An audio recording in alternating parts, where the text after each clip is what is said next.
Well, here we are. Here we are. It's been a long time. It's been a long time. Yeah. I'm really excited about today. So this is our first podcast, certainly my first podcast, doing something live like this with a person. I want to do a series where I find that in my life I have some of the most interesting human beings, and I can't think of a better guest first than Miss Victoria, and we're going to talk about your interesting childhood, growing up in a particular space and time, and how you got here today. Let's do it. Let's do it. Yeah. So, you believed in something very interesting that is a religion that I don't think a whole lot of people have a lot of insight into, honestly. Well, I grew up as a Jehovah's Witness. And so I just started talking about that not too long ago. I was raised in it. We can kind of get more into that. But it was my faith until I was probably like 20 years old, something around there. And then it all came crashing down. As the story goes with religion. A lot of things happened in between that. So there's a lot to talk about, I guess. For sure. Yeah. So let's start. So you were born straight up into that. So your parents were already in the congregation. How far back does that go as far as your specific family goes? So actually, no. My mother, she had someone knock on her door, like Jehovah's Witnesses. They go door to door in the field ministry is what it's called. And she started a Bible study with a sister. And just for reference, I'll refer to people in the church as brothers and sisters. That's what we called each other. Sure. So she had a sister knock on the door, and they started a Bible study. And I was probably maybe a little over a year old. And my mom doesn't have anybody else she didn't grow up in the religion. She's first generation Jehovah's Witness. My father was not interested at all. And he used to be a firefighter, and he was gone. He would sleep over at the fire station. So he wasn't around as much. And my mom kind of like delved into the religion and started taking me and my brothers to the Kingdom Hall, to the meetings. And so she got baptized, and then my father got baptized. He was converted a few years later, also first generation. So they have no ties to the religion. My mom kind of got into it randomly. Were they anything before that? I mean, were they religious at all before that? I think my mom and my dad were Catholic. I was actually baptized Catholic as a baby. But I don't remember. I mean, obviously I was a baby, so I don't remember. My earliest memories of religion were going to the Kingdom Hall, to the meetings, because I was maybe like 16 months old or something like that when she converted. So I don't have any memory of any Catholic teachings, anything like that. They never really even ever talked about it. Oh, wow. I found out through photos that I was baptized as Catholic, and because we just never talked about it. Like, so you're like double protected. You got double baptized. Double dipped. So I'm like super safe. So I will be raised up no matter what. So. Did your parents ever talk about that portion of it before? Like once you were old enough to kind of understand? Like, so let me. At what point, you were a baby, you were baptized into this? At what point did they start trying to talk to you about the religion? Is that pretty early on? Immediately. Yeah. So Jehovah's Witnesses, they don't, unlike some religions where they have like children's school and you're separate from the parents, Jehovah's Witnesses are not like that. So every kid attends every meeting. There's 3 meetings a week. Oh, wow. So you have 2 2-hour meetings, one's a little over 2 hours, and then 1 1-hour meeting. And children are expected to sit and be quiet the whole time. But you're also expected to do personal study for those meetings and participate, raising your hand and answering questions, things like that. But I mean, my first book that I really remember is my book of Bible stories, which is made and published by the Watchtower organization. And I just think about it now, just being adult and like I don't have kids, but the stories that I was taught and the graphic pictures in that book that were like, I would never show a child this stuff. I'm talking about people being stoned to death, like blood, like Jezebel being thrown out the window, fed, Oh fed wow. to dogs. Like, and I was a kid. I'm like, yeah, this is great. So Like, they're scriptures, but they're illustrated in yes, graphic detail. yes, like stories and like kind of like just like to the perils of what would go wrong if you were not a follower of Jehovah, pretty wow. much from like a very, very young age. Dang. Yeah. So let's get some semantic things. You mentioned Kingdom Hall. That's so basically the term for the church, the actual physical building, right? Yeah. And then Watchtower Society. That's sort of the central governing body, from what I understand. A little bit of homework. I didn't want to be completely ignorant, but Yeah. so they're the ones that would be like the Central Catholic Church or something like that. That kind of decides what the current doctrine is, and then that gets distributed down to these local parishes, right? Right. And So, right. So, exactly. So, there is the Watchtower organization. So, when I talk about the church or whatever, I refer to it as an organization because that's what it is. So, it's actually located in New York, and we talked about like the governing body and things like that. So, you have a group of men who were anointed by God, and they're the ones that are gathering all this information in order to feed the flock, which is everyone on the whole planet. They're given information just from these men in New York.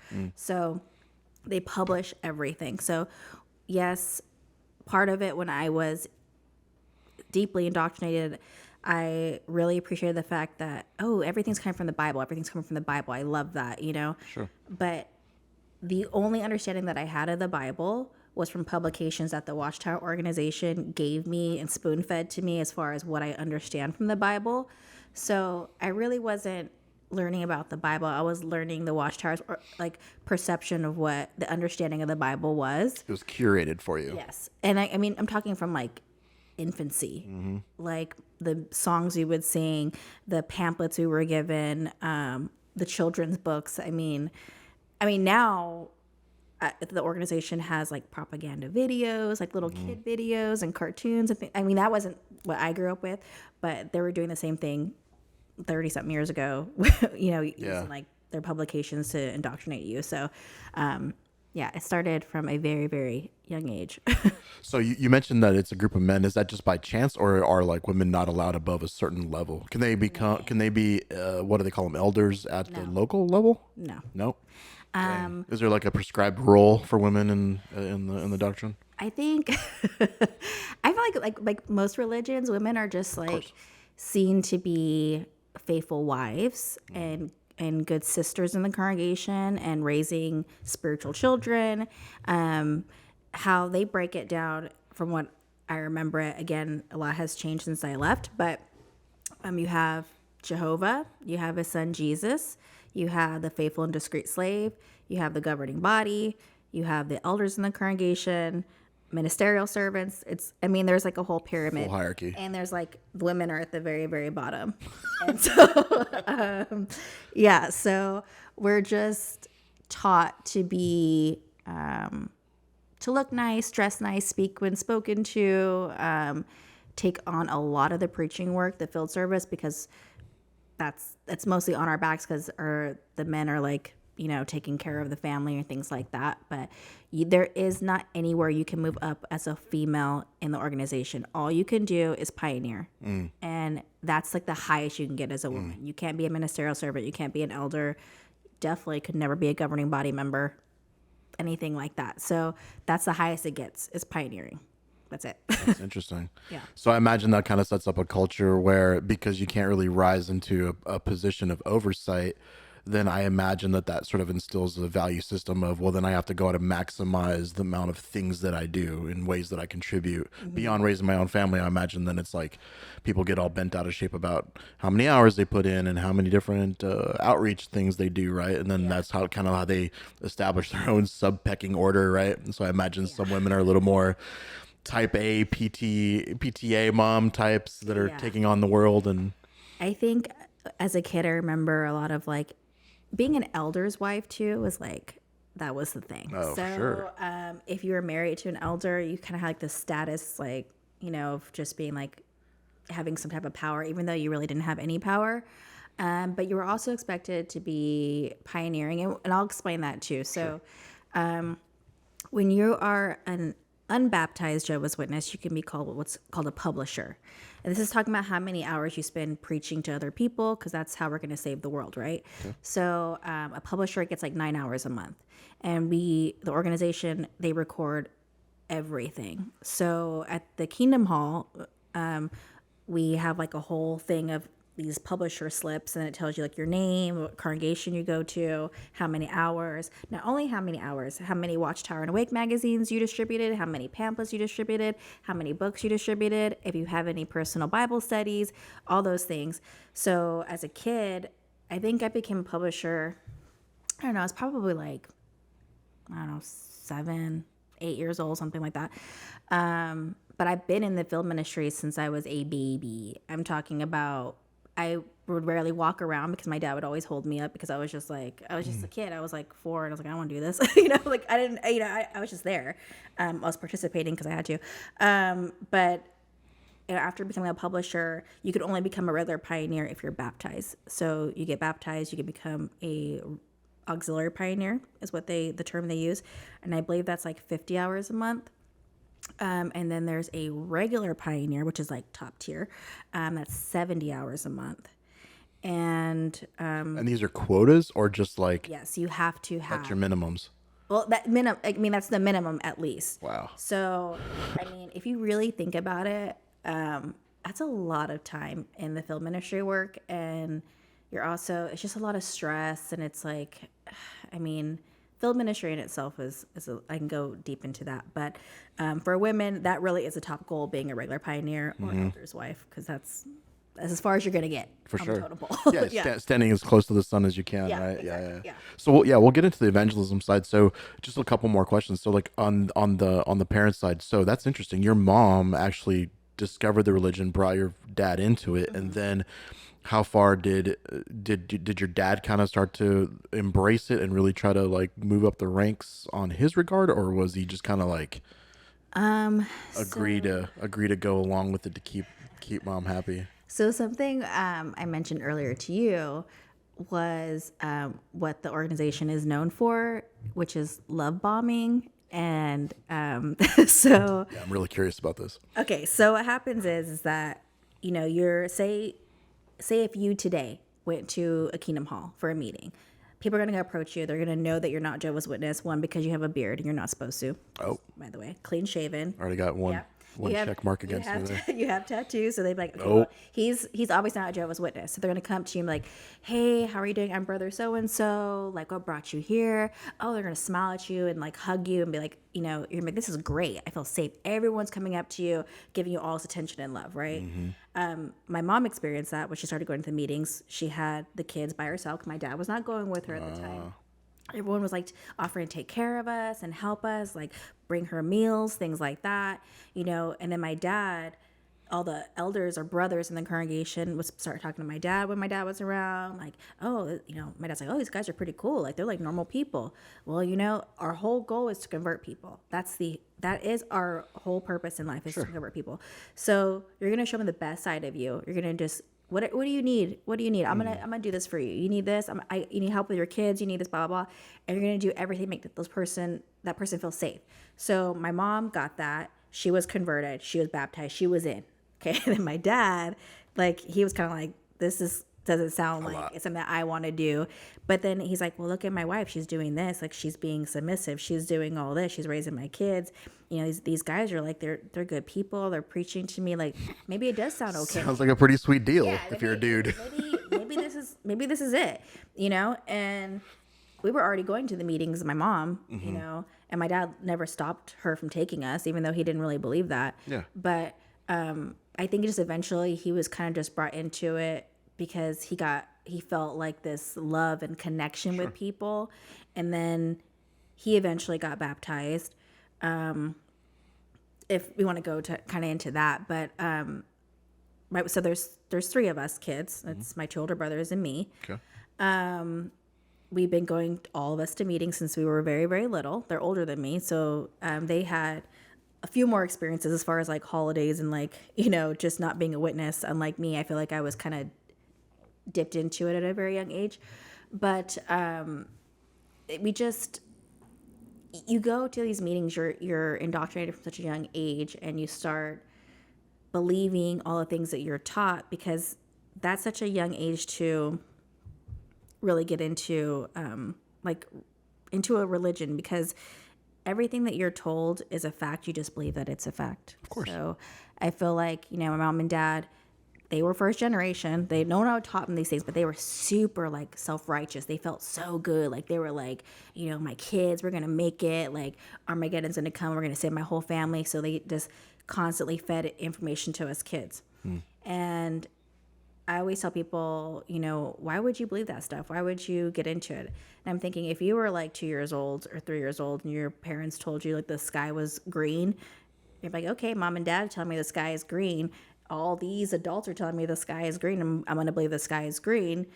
And that's what it starts from. It's like, it's from such a young age, and all you can do is just believe what you're taught, and it is fed to you. I'm talking about 3 times a week meetings Yep. and field service ministry and personal Bible study. Like you're literally drowned in information. Yep.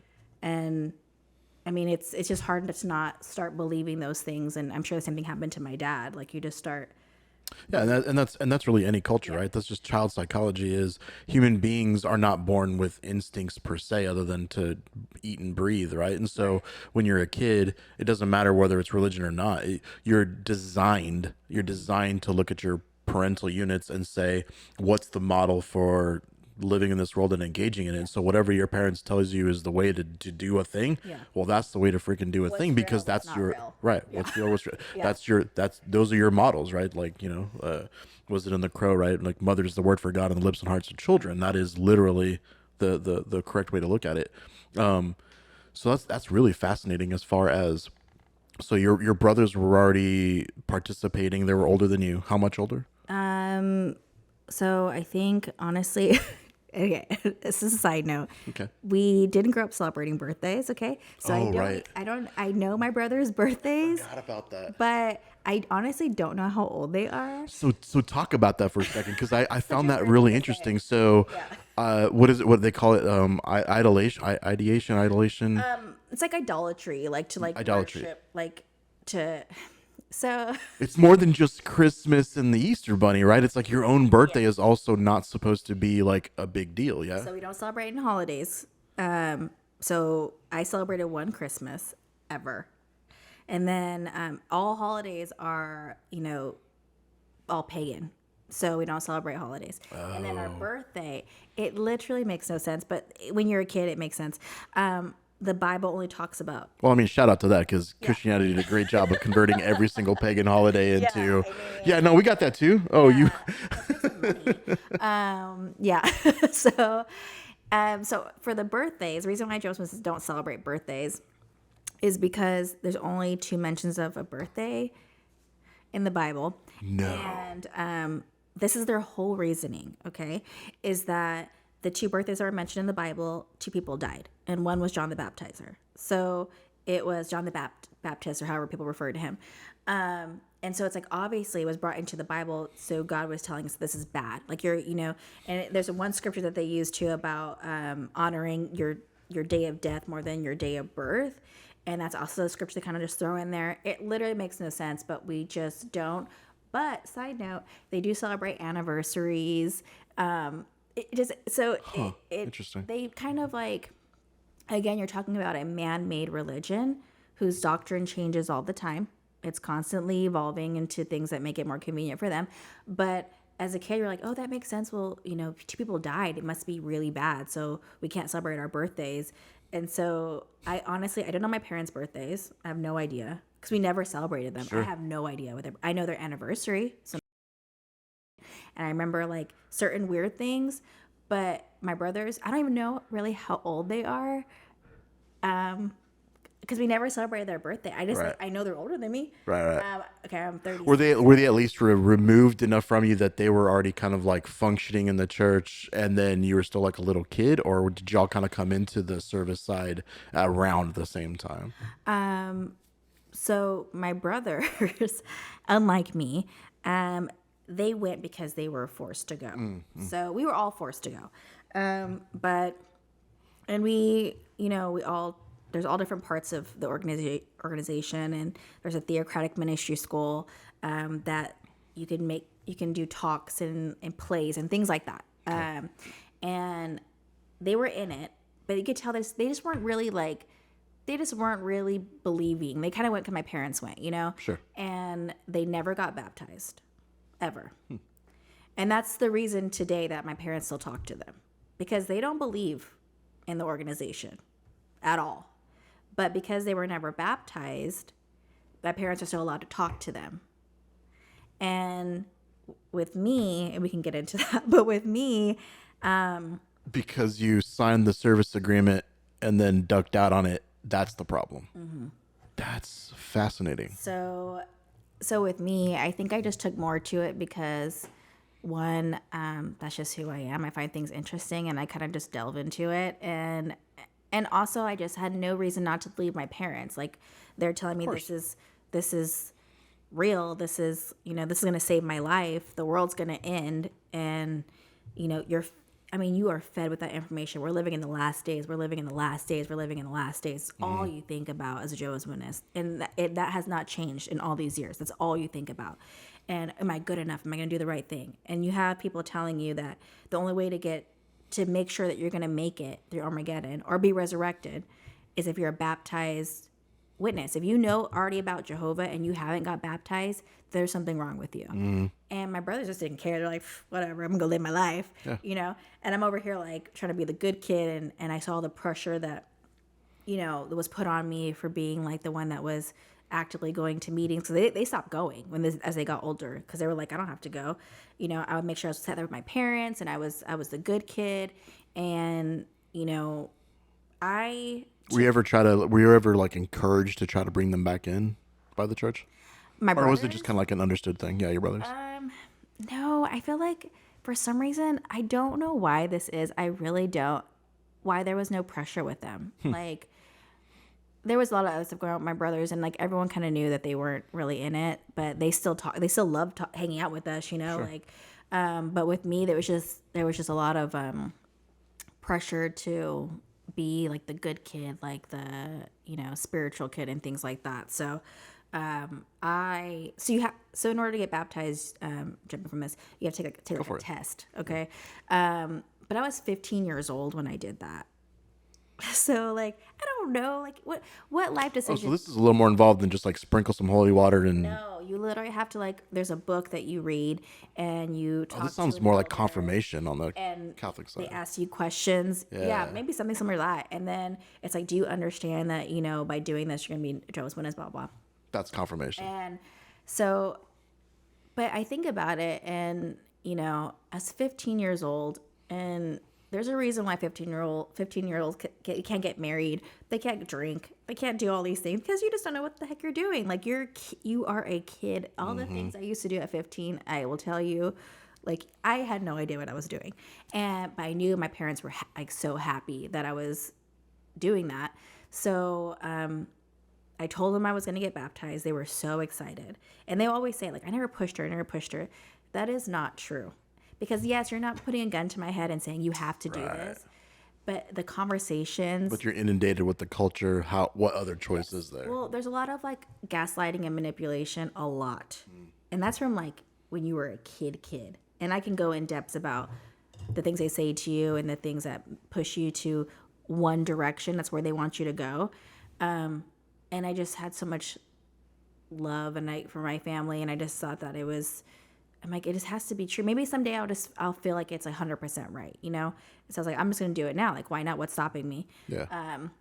So I did all that. I had to wait to the next district convention to get baptized. So I was technically 16 years old when I got baptized, because it was in April. My birthday's in March, so I was 16, and it changed my whole life, because that's where I am the way that I am now. My parents are the way they are now, only because I got baptized at 16, and that's what makes all the difference to Jehovah's Witness. That's fascinating. So if I can pause there, Same thing happens in Catholicism, right? So I grew up Roman Catholic, right? Because Cuba is very Roman Catholic, like Spanish influence, hardcore, Orthodox, blah, blah, blah, right? And what's interesting about that Caribbean area is that they were also trying to get away from the old religions. There's a lot of other religions like Santeria and things like that that were competing at the time. And so Catholicism moved in and it was very like, no, you got to like follow the rules. And what's fascinating is the baptism's a given. That's just you basically take your baby in, get the oil, get the water, and that just puts them on the track. But you're expected, right? One of the main sacraments, right? Marriage, so on and so forth. One of the main sacraments is confirmation, and it happens at exactly the same time, because at the point of which you are starting to become an autonomous adult, right? 12, 13, 14, 15, you're entering into puberty. You're no longer just a kid being told what to do, and you now have the opportunity to maybe say, maybe this isn't for me and I just want to go hang out with my friends. There's this mechanism that is very specifically put in place at that point to where now you need to affirm that you're going to follow the track, right? So again, it's a weird pressure thing, but it's also one of those things that they prepare you for it. And you go like when you're in confirmation, you take confirmation classes where you review Bible studies, and you have to go mandatory every Are week. you for? So it's for you have to go. It's mandatory. Okay. Yep, and you go with your parents and blah blah blah. And there's an entire like speech thing that you have to recite and all this other stuff. And it's basically like Yeah. signing a contract. It's like signing a social contract, and that has a psychological effect on you that says, "Oh wow, so I was brought up in this, but I was always kind of doing it to your point, like my parents were dragging me along on this journey. Now I have to take this journey myself." So it's a clever way to instantiate a new person that's now going to take this and shoulder it themselves and run with it in their own regard. So of course it feels very like important and empowering and everything else, because you don't really have the opportunity to sit down in these classes and go, I'm not sure about this. What about that? Because they're like, oh, you don't understand or It whatever. all happens really fast too. I feel Sure. like, yeah, there's a lot of things that I knew about the religion because obviously I grew up that way. But I just feel like from the moment I told the elders that, yeah, I'm thinking about getting baptized, it was like bam, bam, bam. And then like the next district convention, you're going to get baptized. And, my mom and dad were crying at my baptism. And I just remember feeling so like, Empowered and maybe important. I mean, honestly, I probably felt a little self righteous to be honest, but I was just like, I did that. You Yeah. know what I mean? And like, it honestly, it felt good because I see my parents crying. They were so happy. They had all this pride, and my brothers were there, even though they never got baptized. They were there and they were all proud of me, and everyone's like hugging me and like, it's like this big like party for you. Yeah. It's like you did something like so amazing, Hmm. but they never. It's never talked about what happens like after the fact. You know what I mean? That's where like, I said another sense of like love bombing. It's like you did it. It's great. Like congratulations. Like you're one of us, and you feel like this is my family. It's my spiritual family. Like Yep. now I don't have just my immediate family. I have all these worldwide. Like Yep. I'm part of something so much bigger than me, Yep. and you do feel like the sense of accomplishment. Yep. It's a coming of age ritual, and Yeah. it that is older than religion itself. Every culture, every religion has always had a coming of age idea, right?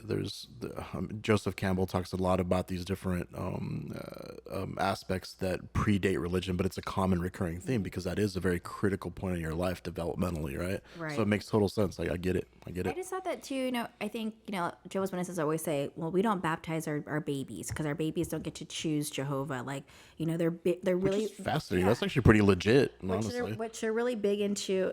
Yeah, but they're which are really big into like, okay, you have to choose Jehovah willingly. Like, we don't force it upon you. Okay. Like I said, they don't like put a gun to your head, make you do that. But they're like children. I believe my nephews, after I left and lost touch with them, that they got baptized at a very young age. And I'm talking about children like 7 years old, 8 years old getting baptized. You preach about not baptizing babies because they don't get to choose, right? But you're talking about a 7-year-old, 8-year-old kid, and I'm just thinking, I at 15 did not know that this life contract it has changed my whole life, and it's one of my biggest regrets of my whole life, and but I didn't really fully understand it, and at 15, what is a 7-year-old 8-year-old, they don't know anything Yeah, yeah. about life. I mean, my niece wants to be a pterodactyl when she's 7 years old, right? That's not Exactly. exactly realistic. Like, okay, princess. Okay, I don't know, but this is not real life. Right, and that's the slightly disingenuous side of it that I will say is that coming of age aside, right? There's a reason why they target that age range, just because your brain's not even done developing. I Exactly. mean, try asking somebody when they're 25 and their frontal cortex is done developing whether or not they think something is a good idea. Of course not. And it's everything. It's military service, all that other stuff, right? You gotta get people when they're young and impressionable and try to put them on a certain path, and then you lead them down that path. Easier to manipulate is what I say. Sadly, Yeah. sadly, that's the truth. Unfortunately. So let's get into like let's get into like the evangelism, right? So I've noticed that there's a few different types of field service that is sort of like what do they call it, witnessing, where it's like in person, the door to door stuff. There's the public ones. Can you get into some of that? Yeah, so they call it the field ministry, preaching, door-to-door work, things like that. So like I was mentioning earlier about publishers and auxiliary pioneers and regular pioneers and things like that, every witness is expected to preach, every single one. If you're homebound, you write letters or you make phone calls. Everyone is expected to contribute, because that's the biggest thing Jehovah's Witnesses do, is like to preach the word of Jehovah, convert people, to save as many people as you can. Because after all, that's why the system of things has lasted so long, because Jehovah's giving us an opportunity to witness to the masses, to convert them, so more people can be saved. Sure. That's why everything bad happens in the world, because he's waiting on us. Right. Is pretty much what we're taught. So, so field ministry, I did it a lot because I was a regular pioneer for a little over 2 years, and it's 70 hours a month, if not more. And that is a lot of time in the field ministry work. So what we do is they have territory cards, what they're called. So you meet at the Kingdom Hall in the morning, and you break up into car groups. So you find your friend, or usually I get stuck with people I didn't want to, but whatever. And then they give you a territory card, and it has all the street names and all the houses and everything on it. So that's your territory card for your car group. So then you talk about what pamphlet you're going to talk about. Everyone talks about the same pamphlet. We talk about a couple of scriptures, read a morning scripture, and then we break off into our car groups. And so we'll go to our territory. We keep track of everything, by the way. And many people don't know this, but I write everything down. So you go knock on someone's door, and they're slightly nice to me. They're not interested, but they're nice to me. They tell me they have a dog named Max, and, they're married and blah, blah, blah. And they're like, okay, I'll take it, blah, blah. Great. That's what's called a return visit. So I go and put my note, like, hey, this guy's name was Jeff. He has a dog named Max. You start casing people? Yes. I gave him this. He mentioned this, what scripture, like I read, whatever. And I put it in my return visit. Like, I had like a notebook. Sure. Or whatever. So we keep track of everything. So like, also if you're like really crazy or something, and we'll put you on the do not call list, which is what it's called. I'm like, okay, he had a gun, which has happened before. Get off your property. I've literally had dogs, like someone's like sick their dog on me, and I was very little. I think I was like 5. What? And I've had someone take my literature and burn it in front of me.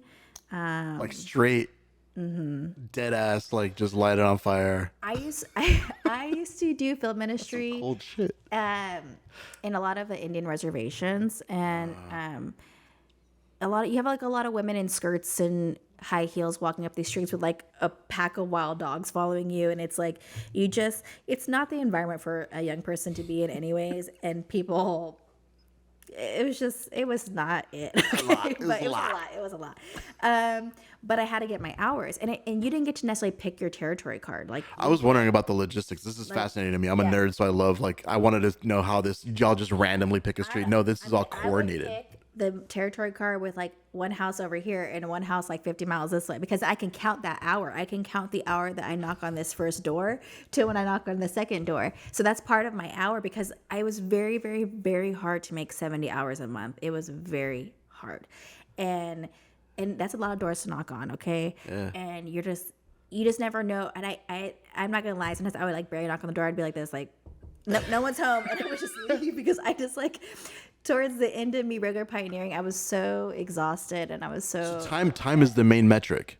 Yes. It doesn't matter. It's 70 hours if you knock down 700 doors or 50. Yeah. You're good. They want you, and there's Or no, do somebody who knocks on 700 doors, do they get like a bonus no, perk, like high five in the... and there's no proof that you're actually doing it Of either. course, of course, of course. Yeah, I it's mean, all... granted, they'll see you at the Kingdom Hall in the morning. Like, if they don't see you field service and then yet you're clocking like 80 hours a month, they're going to know you're lying. But, I mean, that was a problem too, that like people were saying they were doing it. But me being the goody two-shoes that I was, I'm like, I was actually doing it and I was exhausted. And I was just so burned out and I was really unhappy because it's very nerve-wracking doing field ministry. If you've never sold anything door to door, okay, when the moment someone sees you at the door, they're already angry. Yeah. Unless you're a Girl Scout, they're gonna be angry, okay? Unless you're giving them cookies, they Unless don't you're want. holding chocolate. Yeah, they don't want nothing to do with you, okay? And that's like human nature. I totally get that. That's me now. If you're an Amazon delivery, okay, thank you. But anybody else, like, I don't want anything to do with it.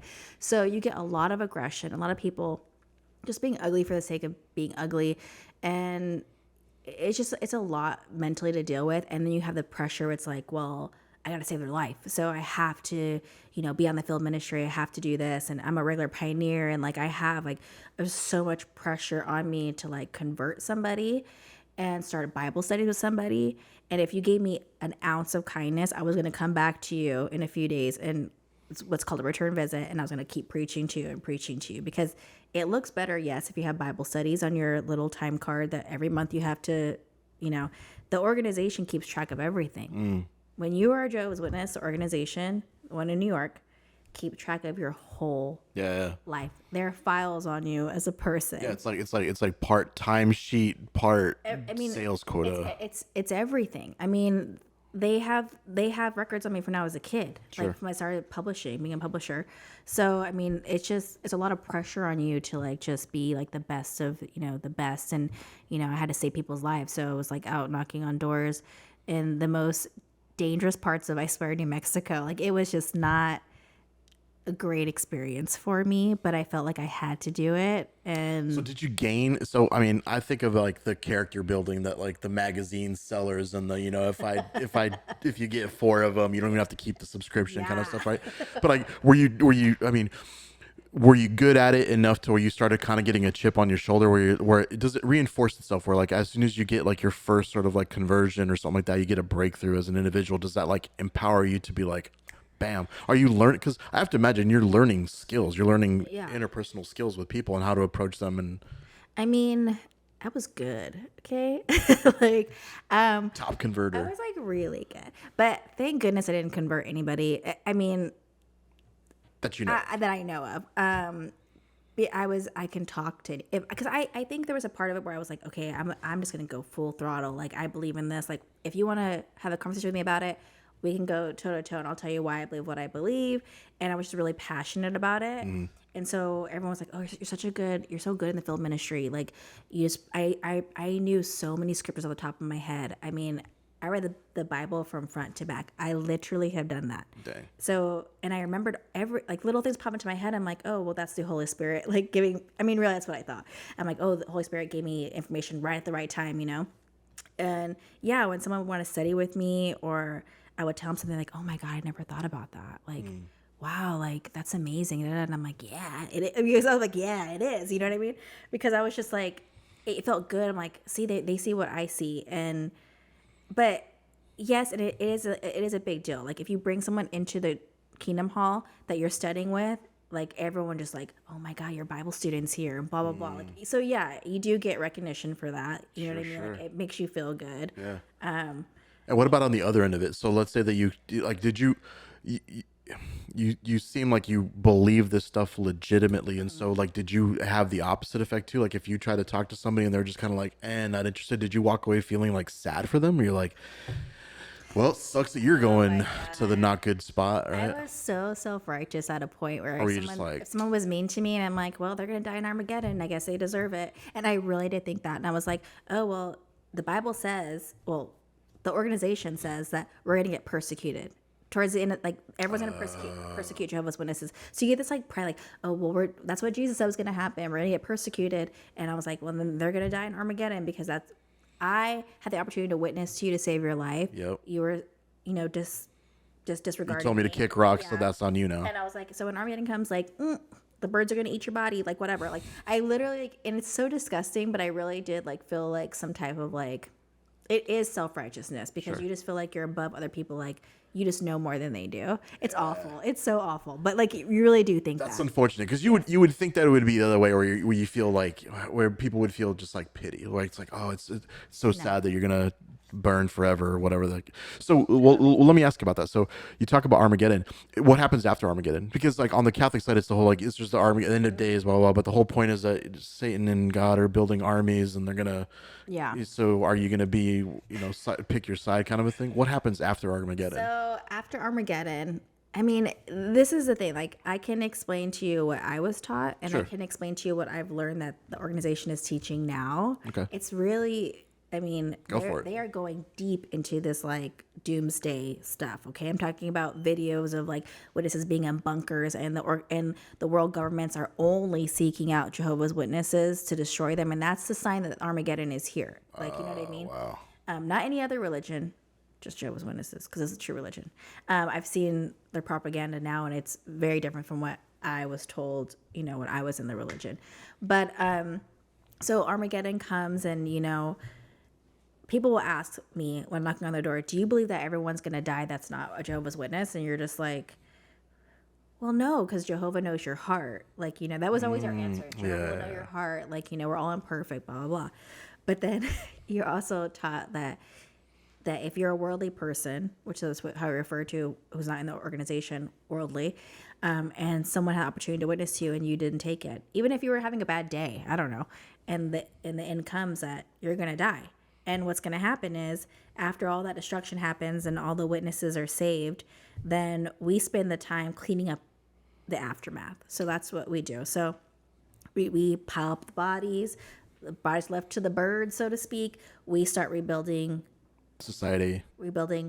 the earth on a paradise. And then witnesses who have passed will start being resurrected into a paradise. And the old will grow young again, and all these things. Like you're gonna work towards perfection. You won't die. I mean, there's a lot that goes into it. I mean, yeah. Well, what's fascinating to me is it's not like the rapture angle where all the good people just get sucked away and then the wicked are left to kind of like deal with the aftermath. You're still around, essentially. Right. You're watching all this go down. The bad people all die, and then you're like the new curators of the earth, essentially. So Jehovah's Witnesses believe that only a certain amount will go to heaven. The 144,000 is their number. The magic number stuff, yeah. Magic number. And then the rest of the ones who aren't anointed are going to live forever on paradise. And I was like, well, that makes perfect sense. I don't want to go to heaven. I love the earth. I'm a big outdoorsy person. I'm like, this is what I'm a big fan of the earth myself. I'm a big fan of the earth. So, like, I like it here. So, like, this is where I don't want to be. I don't know what's happening up there, okay? It doesn't like a party to me. I like it here. So, I just wanted to be on earth. And I was like, well, that makes sense. I'm not anointed. Like, and by the way, the only way to find out if you're anointed, you just know. So, you just know. You feel it. You just know. Okay. That's how Okay, that's how fair people enough. know. They just know.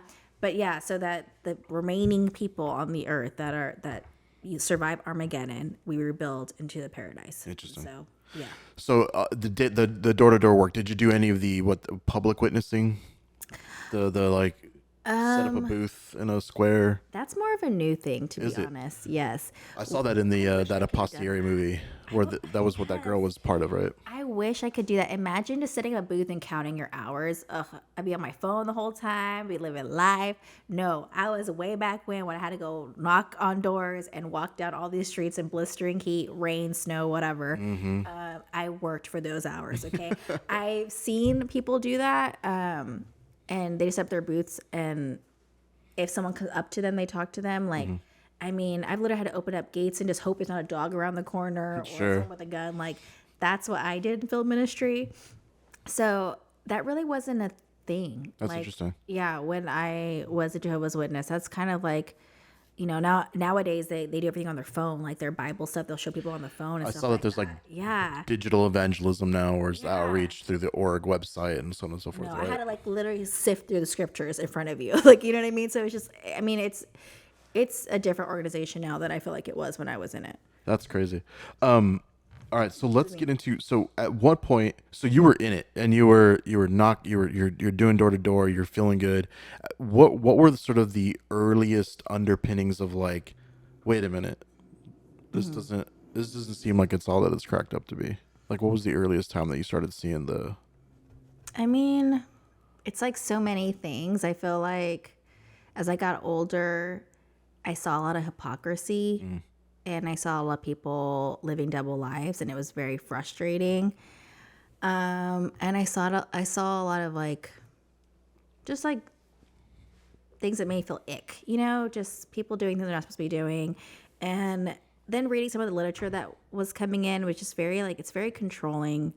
It's very you're not supposed to question anything. So even if they change something from one year to the next, like you just have to just take it as like a new understanding and just go with it. And as I got older, I'm a very stubborn person, and I just was like, okay, some of this doesn't make sense. But you're not supposed to question anything because it's not for you to Of understand. course, It's coming from the governing body who is guided by God, really. who works in mysterious ways Yes. and every other. Yep. And Jehovah's Witnesses, there's a lot. And any Jehovah's Witness, ex-Jehovah's Witness, whatever, watching this, they know this. There's a lot of gossip, like a lot of chisme that goes along in That's all of it. yes. And so you're encouraged to rat on other I Jehovah's was going to Witnesses. ask about that. Yes. So if you see someone, you know, doing something that they think is wrong, and we find out that you saw them do that and you didn't tell the elders, then you can get in trouble too, just the same as the person doing the wrong. Marissa went to a Chuck E. Cheese birthday party. Yeah. No, I'm dead to anything that they think is suspicious. And it could be totally that they misunderstood the situation, but they have to go to the elders. That was what was so frustrating when I got older. I was like, I felt so much. You already feel pressure of the last days, Armageddon coming. Conversion. Yes, you feel pressure that I'm not doing enough. Does Jehovah, I mean, I have doubts, but does he always can read my mind? Like, does he know that I'm having doubts? Am I going to make it if Armageddon comes? We're living in the last days, and then you have all this pressure, and then you have all these people. I grew up in a small town, and there's all different congregations in this small town, and I knew everybody, and everybody knew me. And I felt like if I did anything that looked, wrong, that I was going to get in trouble for it. And it's like, I felt so trapped in that town, and I felt so like, I couldn't have a time to like really like think about really what I believe. And so I moved from a small town of Alamogordo to still a small town of Las Cruces, New Mexico. They're like 45 minutes away from each other. And I tried to just separate myself a little bit from these people. How old are you about this time? I was like 19, 18, 19. Okay. But the thing is, my parents helped move me, so they took me directly to a Kingdom Hall. Of course. So they transfer your records from one to the new one. So now all my records are with the new congregation. People I don't really know, but now they know where I live, and they have all the information on me because you tell them everything, okay?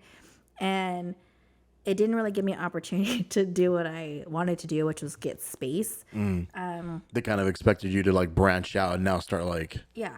doing your own thing over in to my Las parents, Cruces. I was just moving so I can just be preaching in a different territory, pretty much. Like I was just like spreading the good news Spreading over the here. love, yep. Yeah. And what they didn't know is I was trying to get away from all the prying eyes that were adding so much anxiety and pressure to me, so I can start somewhere new where maybe people didn't know I was Jehovah's Witness. Maybe I can just kind of like live my life.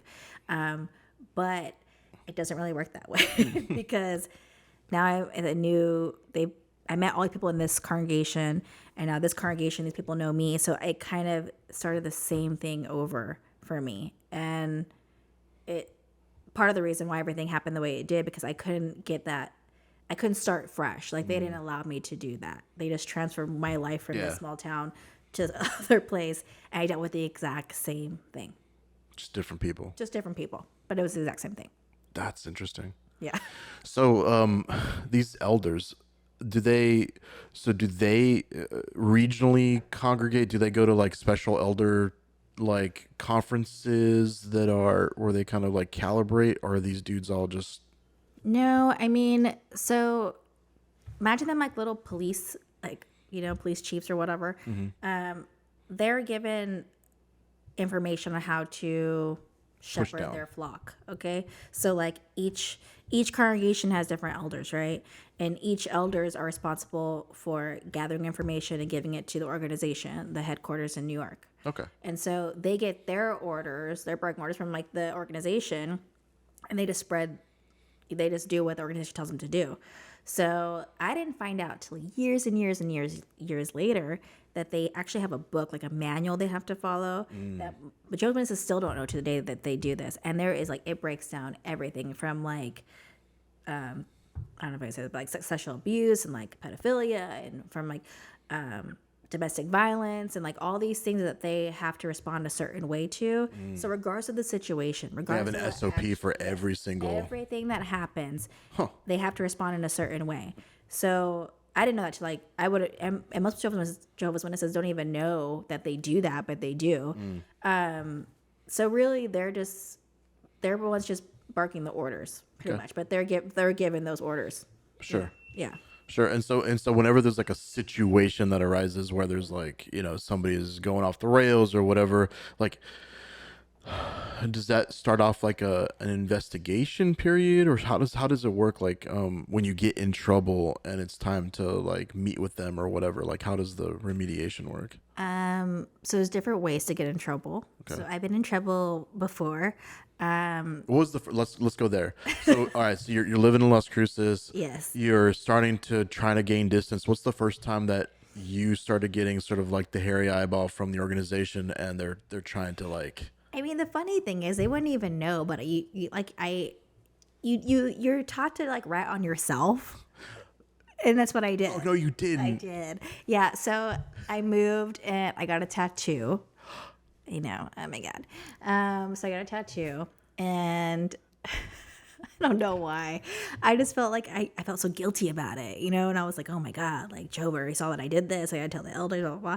And so I ended up telling the elders that I got a tattoo, and it's a big one, and then they asked a lot of questions. So they have like, it's called like a judicial meeting is what it's called. And I can go into that more.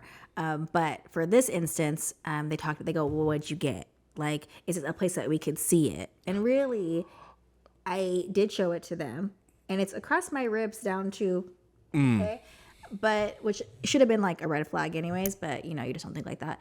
And but I was like, but I felt really bad about it, and I told them that someone didn't tell me, I told them, so they're like, okay, she's repentant, but still she did what she did, so she needs to get in trouble. So I got publicly reproved. And that's when you do something that you showed repentance for, so they're not going to like excommunicate you, Right. but you lose all privileges. Like you can't, I can't like pioneer anything like that. I can't raise my hand and answer at the meetings. I can't have any type of like, what they call it. They bench you. They call it privileges. It's like just free labor, but you can't do any of that stuff. But I was going to say, oh no, I don't have to get my 70 hours in. So that's being publicly approved, and they announce it. So they just say like it's I forget exactly how they announce it, because it is different when you leave or disfellowshipped. It is different, but everyone knows that you kind of messed up, and that's where all the gossiping starts. Like, what did she do? And Oh no! They probably think that I had like sex or something. I'm like, no, I just got a tattoo, and I told on myself because I felt so guilty about it. So they just announce who's on the list, but they don't really like go through and like They don't say 3 what. counts of heresy. Yeah, All no, they don't do that. All right. Yeah.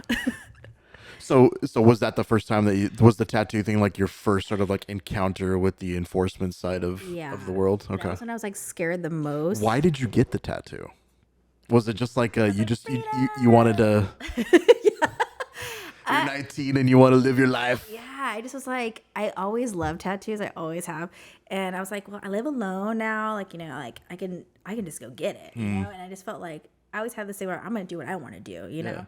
And I went by myself, and I just went and did it. And I knew I knew this guy. I met him working, and I was like, oh, he does tattoos, blah, blah, blah. Let's get a tattoo. But then immediately afterward, I was like, oh my God, like I just felt like, even though at that point in time, just for reference, I started drifting away. So when I moved to Las Cruces, like the whole point was I wanted to fade. That's what it's called. It's called fading. Yeah. So I want it to fade, which means that they can't keep track of you because they don't know where you live. They don't know anything about you. You just stop going to meetings. So they can't find you to disfellowship you. And that just, there's a series of events of what happened to me, why it happened, but I wasn't able to fade away. And Do they send people? Like, do they outreach to try to, like, if they know where you live, do they send people yeah, to try to evangelize you back into yeah, the fold? exactly. Yeah. They're called shepherding calls. And so, but I wasn't interested in any of that because I didn't feel spiritually weak. I just wanted space to reevaluate Sure. why I believed what I believed, and and why, I don't know, like, am I going to choose this path or am I going to choose this path? Like, you don't get a breath to really think about anything because it is constant indoctrination and constant, like, filling your mind up with all these things. I just needed a breath. I just needed space to just figure it out. I was so young and I was just like, and all I knew was like everything that I was taught. And, you know, what it came down to was just, I mean, if you want to go into the story, like what actually happened, like as far as like being disfellowshipped or disassociated, like the reason, the big trouble that I got into, it's kind of a crazy story. So I moved to Las Cruces. Okay. I'm trying to fade, just mind my own business. Okay. I didn't get the opportunity to do that. And I moved in with a friend who grew up as a Jehovah's Witness too. And I'm gonna say, I won't say her name or anything like that. This is not her fault. Like any of this happening, like at all. Like this is how It is what it is. it is. What it is. So we lived together. I loved her. She was such a fun time. She was great. She grew up as Jehovah's Witness, but she wasn't baptized. I was, and I was older than her. And we both kind of started like just living our lives. So I wasn't going to meetings anymore, and I met my ex at the time, and I just started making all these new friends, and like, but I was still I still had all my Jehovah's Witness friends too, and they kind of knew something was off because like the ones from Alamogordo really didn't know that I wasn't really attending all the meetings in Los Cruces. Like, we're separate from each other. Sure. But they would still like reach out. We still hang out like randomly, like it was great. It's like I finally got what it felt like to feel normal. Like I can have worldly friends and I can have my Jehovah's Witness friends and just live life. And what really like triggered me to think that I don't want to be part of this organization, and this is so random, but it's very true. I met these two girls, and they were gay. And when I first met them, it was like the first gay people I ever met. Like I never met anyone gay, and I was just like, oh my god, that's so interesting, And then we became friends. We go on camping trips together, like, and I just remember thinking like, I can't hate these people. Like, Right. There's nothing wrong with them, and I just like, and I know it sounds like so small, but I just remember thinking like, how can an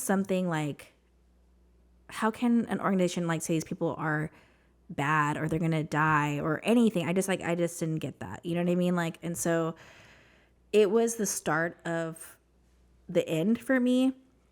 And then I really separated myself. Like I kind of just like did my own thing. Well, my best friend, we were friends for years and years and years. Her family's Jehovah's Witnesses, so she's in it like how I am, and she was kind of started getting into the religion seriously because she wasn't baptized. I was, remember, so she wasn't a participating member like I was. Sure. And at this point, I'm living with my ex, my boyfriend at the time, and his mom, and she's starting to study, and she's about to get baptized. She's trying to get baptized, and the elders in the congregation, they didn't know where I lived because I moved from the apartment with her, because we used to live together, to my boyfriend's house. So they were trying to call me, and I wouldn't answer because I was like, I just want to be left alone. And I mean, all the time they would call me, all the time. And then she started calling me, and she was just like, hey, Victoria, you have to, like, you really have to talk to the elders. Like, they're asking me about you. Like, you just need to just have a conversation with them. They're just trying to help you. They're just trying to help you. And I was like, no, they're not. Like, I just need space. Well, then they knew that I have a soft spot for her. And they used her, they manipulated her to get to me. I mean, when I say the amount of messages I got from her just saying like, please, she's like, I'm trying to get baptized, I'm trying to do what's right, like your spirituality is affecting my spirituality. Because again, if you think about it, you're told that if you see your brother or sister take like a wrong step, that you are responsible for them. And she obviously knew I was living with my boyfriend. Obviously, we're having premarital sex. Obviously, I'm not doing what I'm supposed to be doing. Even though no one else really gave me a hard time, like, she was really upset She about felt it. compelled because she really thinks she's actually trying to save you. And she's being told while she's studying at the congregation, hey, Victoria, I know you know her. I know you guys are friends. You need to get her back. You need to get her back. And finally, I don't know. And honestly, I wish I didn't do this, but I mean, finally I told her, I was like, you know what? If it's really stumbling you, is what they call it. If I'm really stumbling you, I was like, fine. If they want to come to my house, which is the worst mistake I ever made, like besides being baptized, I was like, okay, you can give them my address if you want. I wish. I take it that went well.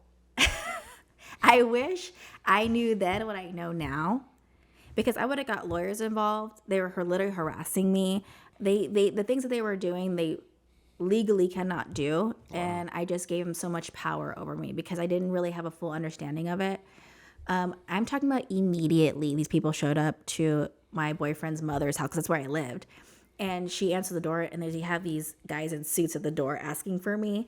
And she came to me and she's like, they want to talk to you. And I was like, it's fine. Like, and she's like, do you want me to leave you alone with them? And I'm like, because it's not a normal thing. But in my head, I was like, it's like normal. How many people is this? I believe there was 2 elders that showed up. Okay. One I kind of knew, but the other one I didn't really know. Like, I mean, when I say kind of knew, like I met him like maybe twice because I wasn't going to the meetings. Yeah. And so we go into the living room, and my boyfriend's mom goes to her room, and I'm just thinking like, I'm just so frustrated that they were here. Like, I just want to be left alone, you know? And so they're talking to me, like reading scriptures to me, and they're like, so obviously you live here with a man, you know? And I'm like, yeah. And then I'm starting to get sassy, okay? Because I'm upset, okay? And I'm like, yeah, my boyfriend. Well, I mean, so are you having sex with him? And I was like, yeah. I was like, what? Who are these dudes? Like, you know what I mean? Like, it just felt like, you know, I was just so upset and I was so frustrated. And I was like, why are you here? And they're just like judging me. And like, just, it was so frustrating. And then they start asking about more in-depth questions about sex. And it just started getting really uncomfortable. I got really frustrated. And they said, well, we need to get you back to the Kingdom Hall to have a judicial meeting, which is like the official like meeting that you have to have. Okay. And I said, no. I said, I just want you to leave me alone. I'm just asking you to give me space. And you guys aren't doing that. And they said, you know, well, you are a baptized member. You're bringing a reproach upon Jehovah's name. And that is a huge no-no to make Jehovah's Witnesses look bad. And I was making him look bad. And so they said, you have to go back for a judicial meeting. And I said, no. Because then now I have to talk to 3 elders in a judicial meeting. Yeah. And they decide my fate. And I have to grovel and apologize for something I don't want to apologize for. And then they get the satisfaction of saying, no, we're going to kick you out. Like, I just didn't want to do that. I wanted to take my power back. So I said, I don't want to be a Jehovah's Witness anymore. And you told them that straight up. Yes. The look they gave me was like just such shock and then kind of like frustration. Like, they didn't know what to do with me. And I said, what can I do right now that you just leave this house and never talk to me ever again? And they go, well, we can't disfellowship you unless you have a judicial meeting. Right. They said, but you can disassociate yourself, which is different. Which most people didn't know that I disassociated myself. And I said, okay. And they go, well, you have to write a letter. And I said, where's pen and paper? And yeah, I was like, okay. It's like, there's like the Little Mermaid with Ursula. And I was like, okay. And I signed my whole, like, my voice, my whole life away. Like, I didn't even know. Okay. I was signing my life away to Ursula. But anyways, so I literally right then and there, I said, my name no longer identifies one of Jehovah's Witnesses. And I signed and dated it. Gave it to him, right? Dang. So then they left.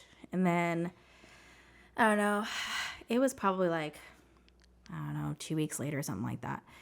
I get a call from my mom, and she's crying, she's upset and all this stuff, you know. And then she was like, so she thought at first I got disfellowship. And she's like, how, I mean, but the thing is, she knew I lived with my boyfriend. Like, they knew all these things, but it didn't matter until the organization knew. Yeah. You know what I mean? Seems to be a common theme in a lot of these things where it's like, as long as everything's sort of like on the DL, Yeah, it's okay. plausible deniabilities. Yeah. We literally went to dinner together. Like, she loved him. Right, Like, right. they really liked him, and it was just, anyways. So she was really upset, you know, and she said some things, and then, you know, that was that. And then I got a call like a few days later. She goes, "Did you disassociate yourself?"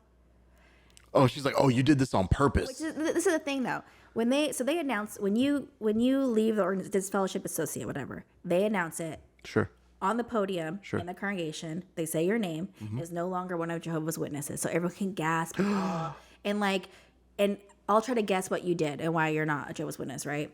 But they're not supposed to tell you that I disassociated myself. I was just no longer a Jehovah's Witness. So but that's where the gossip comes in. So people are gossiping from one congregation to, they live in a totally different town, and told them something they're not supposed to tell them, that I disassociated myself. And to her, that was like the worst thing I could possibly do. Because then I was like, that was like the verge of apostate. Yeah, yeah. I It's worse than getting kicked out because you did something wrong. Like, You're like, nope. I see what this is all about. It's No, like a thank slap in you. the face, and it's like to them, it's like to her, it wasn't that I got in trouble and I repented, but I wasn't repentful enough, and the elders decided they were going to take me away from the congregation. I chose to leave, and when she found that out, everything changed, and then it was just, we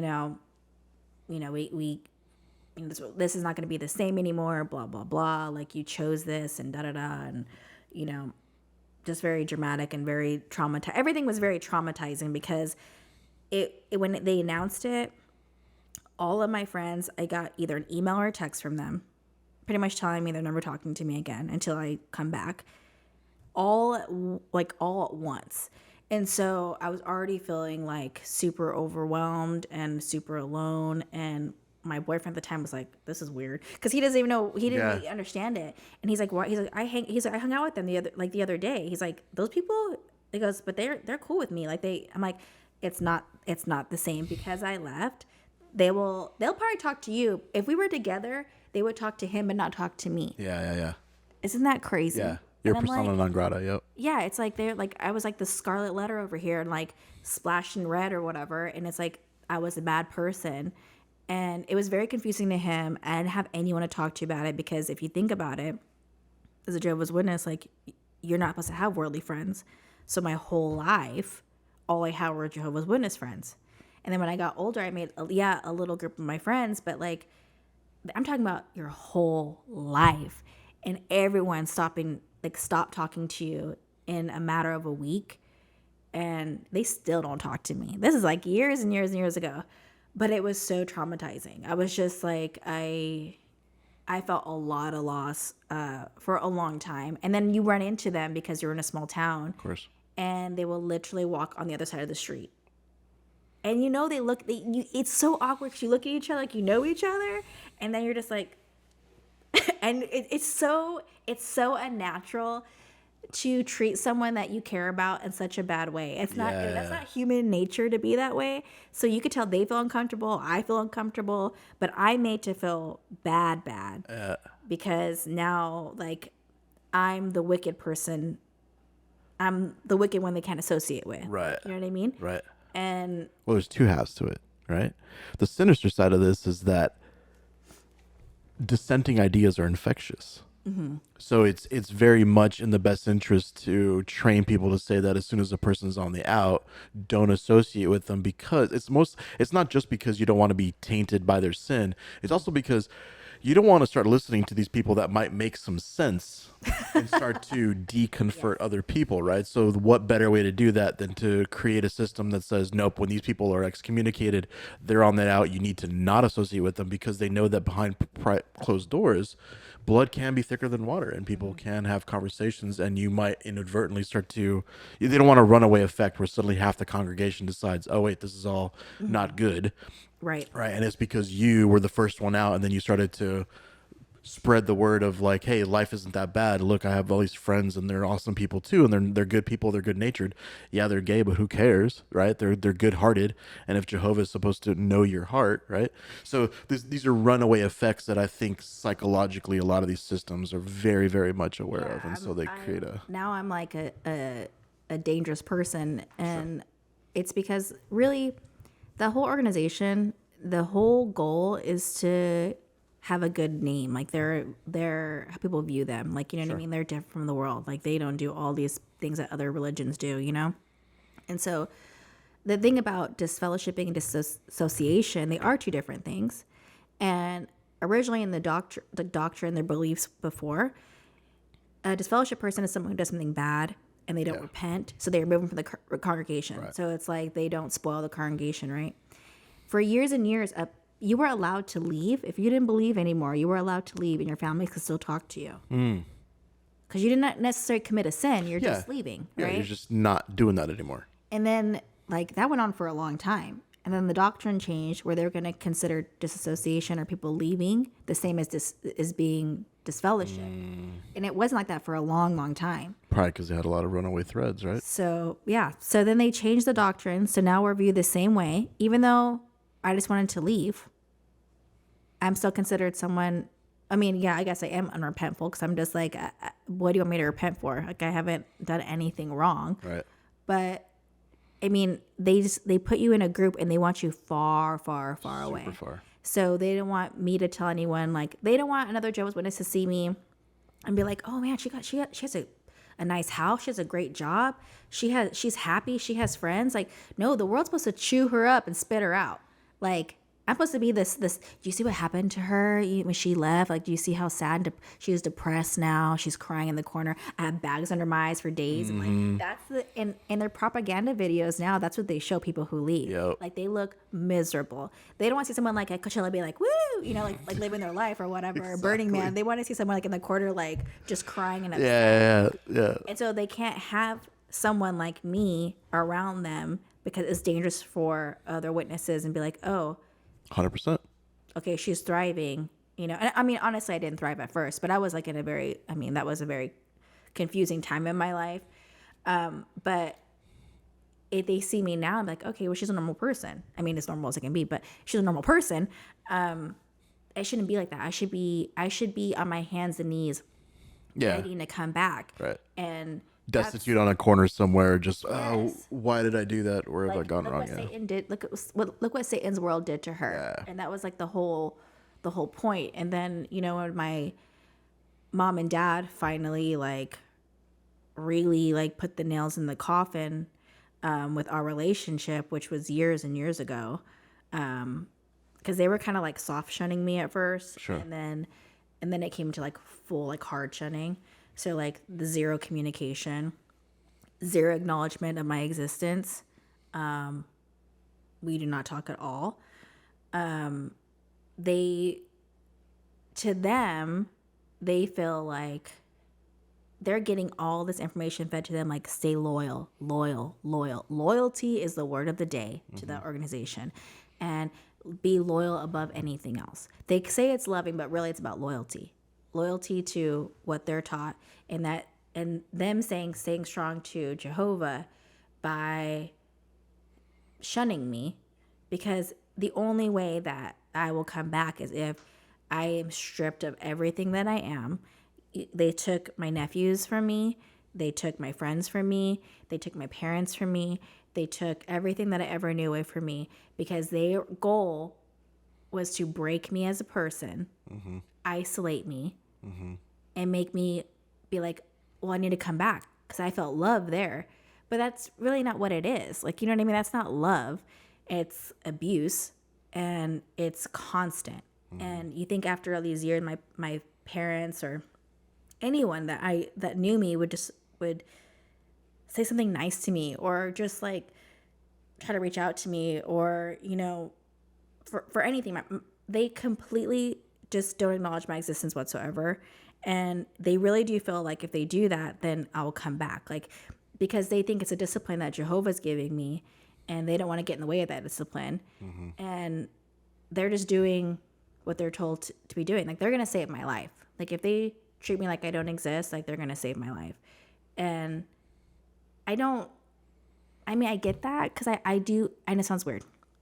I was literally there. I believe that stuff too. Like, I literally stopped talking to a friend of mine when he got I was disfellowshipped. going to ask you, were you ever on the other side of that? Were you ever witness to somebody that was getting kicked Yes. out or disfellowshipped? I have shame too. Like, if you Well, I think mean, about but it, I mean, yes. I mean, I literally did it to one of my oldest friends. Like, I think he was like 17, and I don't know, he slept with somebody or something. I don't know what boys do. And he got disfellowship. And I wrote him this email, my little self-righteous self. And I was like, and I was like, I feel awful about it, to be honest. But I was like, the world's ending. We're living in the last days. I want to see you next to me in paradise. Like, I literally have the email I sent. Like, I was just so, ugh. And I was so upset. And I was like, oh my God, he's leaving. Da, da, da. And he printed it out and put it on his wall. And he got reinstated. He got reinstated. And he was like, yeah, I look at that email every day. And like, he's like, your conviction and blah, blah, blah. And I'm just thinking, oh my God, like I feel awful that I did that, because I believed it. Like, I believed it. I was like, okay, I'm going to save his life. I'm going to bring him back. I'm going to guilt trip him. Like, the guilt trip me. Like, you know what I mean? I was also super young. I think I was like, we're the same age. I think I was like 16, 17. And I'm a kid. Like, people, you look at kids post on like Instagram and TikTok. We all say stupid stuff, okay? But then I have the that's backing. incredibly mature. I have the backing of God, okay? So like, I'm like, what I say is validated, And yeah, and we don't talk anymore, obviously, because he did get reinstated, and we obviously lost touch. But so I do see, like, I cannot be a hypocrite and say that I will never do that, because I literally did do that to people. I did stop talking to them too. Well, I think what people have to appreciate is it came from a good place, right? This is you weren't like, okay, well, how can I manipulate him back into the organization, right? It wasn't at that level. I try to think of it in a different light. So a quick personal story is I used to have a friend that became a straight up alcoholic, like, and he was about to have a kid with a girl that he got pregnant and all this other stuff, right? There's a whole backstory to it. And when you look at something like alcoholism, right, that he was going down a route, and as one of his best friends, I felt absolutely compelled to try to reach out to him and help him, save him, right? Same concept. What did I do? I tried to talk with him, I tried to visit with him, and I eventually wrote him like a really long, like 3-page letter, right? Trying to save my friend from alcoholism, which nobody would argue is like a better life, right? But when you believe in that, in your conviction that you're actually trying to help somebody, there's nothing necessarily wrong with that, right? Yeah. It's just I think what's disturbing about the concept is when what you think that you're saving them from isn't really that thing. It isn't really that heavy or that bad, right? Right. If you were actually going down a really actual bad route of like you were a drug addict and you were becoming an alcoholic yourself, all that outreach Yes. may have worked, and you might even be sitting here differently telling a different story today where it's like, well, they fucking saved me, right?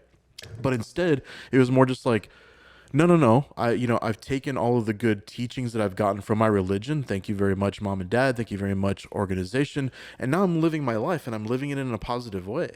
And I imagine what you were maybe hoping for is not just that space, but just like, yo, I put in my time and I'm a good person. So just get off my back and let me be a good person. And they're just like, yeah, but it's more than that. And that's where it's a little perhaps not awesome, is that it's the loyalty thing that you're talking about. It's Right. more than just being a good person. It's also towing the line and never saying anything and never. It's completely about the loyalty thing. It's you're only seen as you're only seen in one way, and it's not about how charismatic you are, how funny you are, how good-hearted you are. It's all about your loyalty to the organization and you following the rules, and you're just seen as one thing. And that is it's very extremely it's a lot of pressure on you, because I knew no matter, if I was good to all these elderly people in my congregation. And let me tell you, I spent a lot of time with them, okay? I always make sure to talk to them, hug them, make sure they felt special or whatever. That didn't even matter because I had people who were just being little brats or whatever, elders' kids, just doing whatever they wanted to do. And we were still kind of viewed the same because technically they were still like following the same rules. Putting in their hours, yeah. And in the end, I'm still the one that's going to be excommunicated, all because I don't believe this ever-changing doctrine. And these people who aren't maybe necessarily the best people are put on a pedestal, and they're the ones that, Jehovah's going to save. I'm like, and I kept thinking, if Jehovah knows my heart, like he knows I'm not a bad person.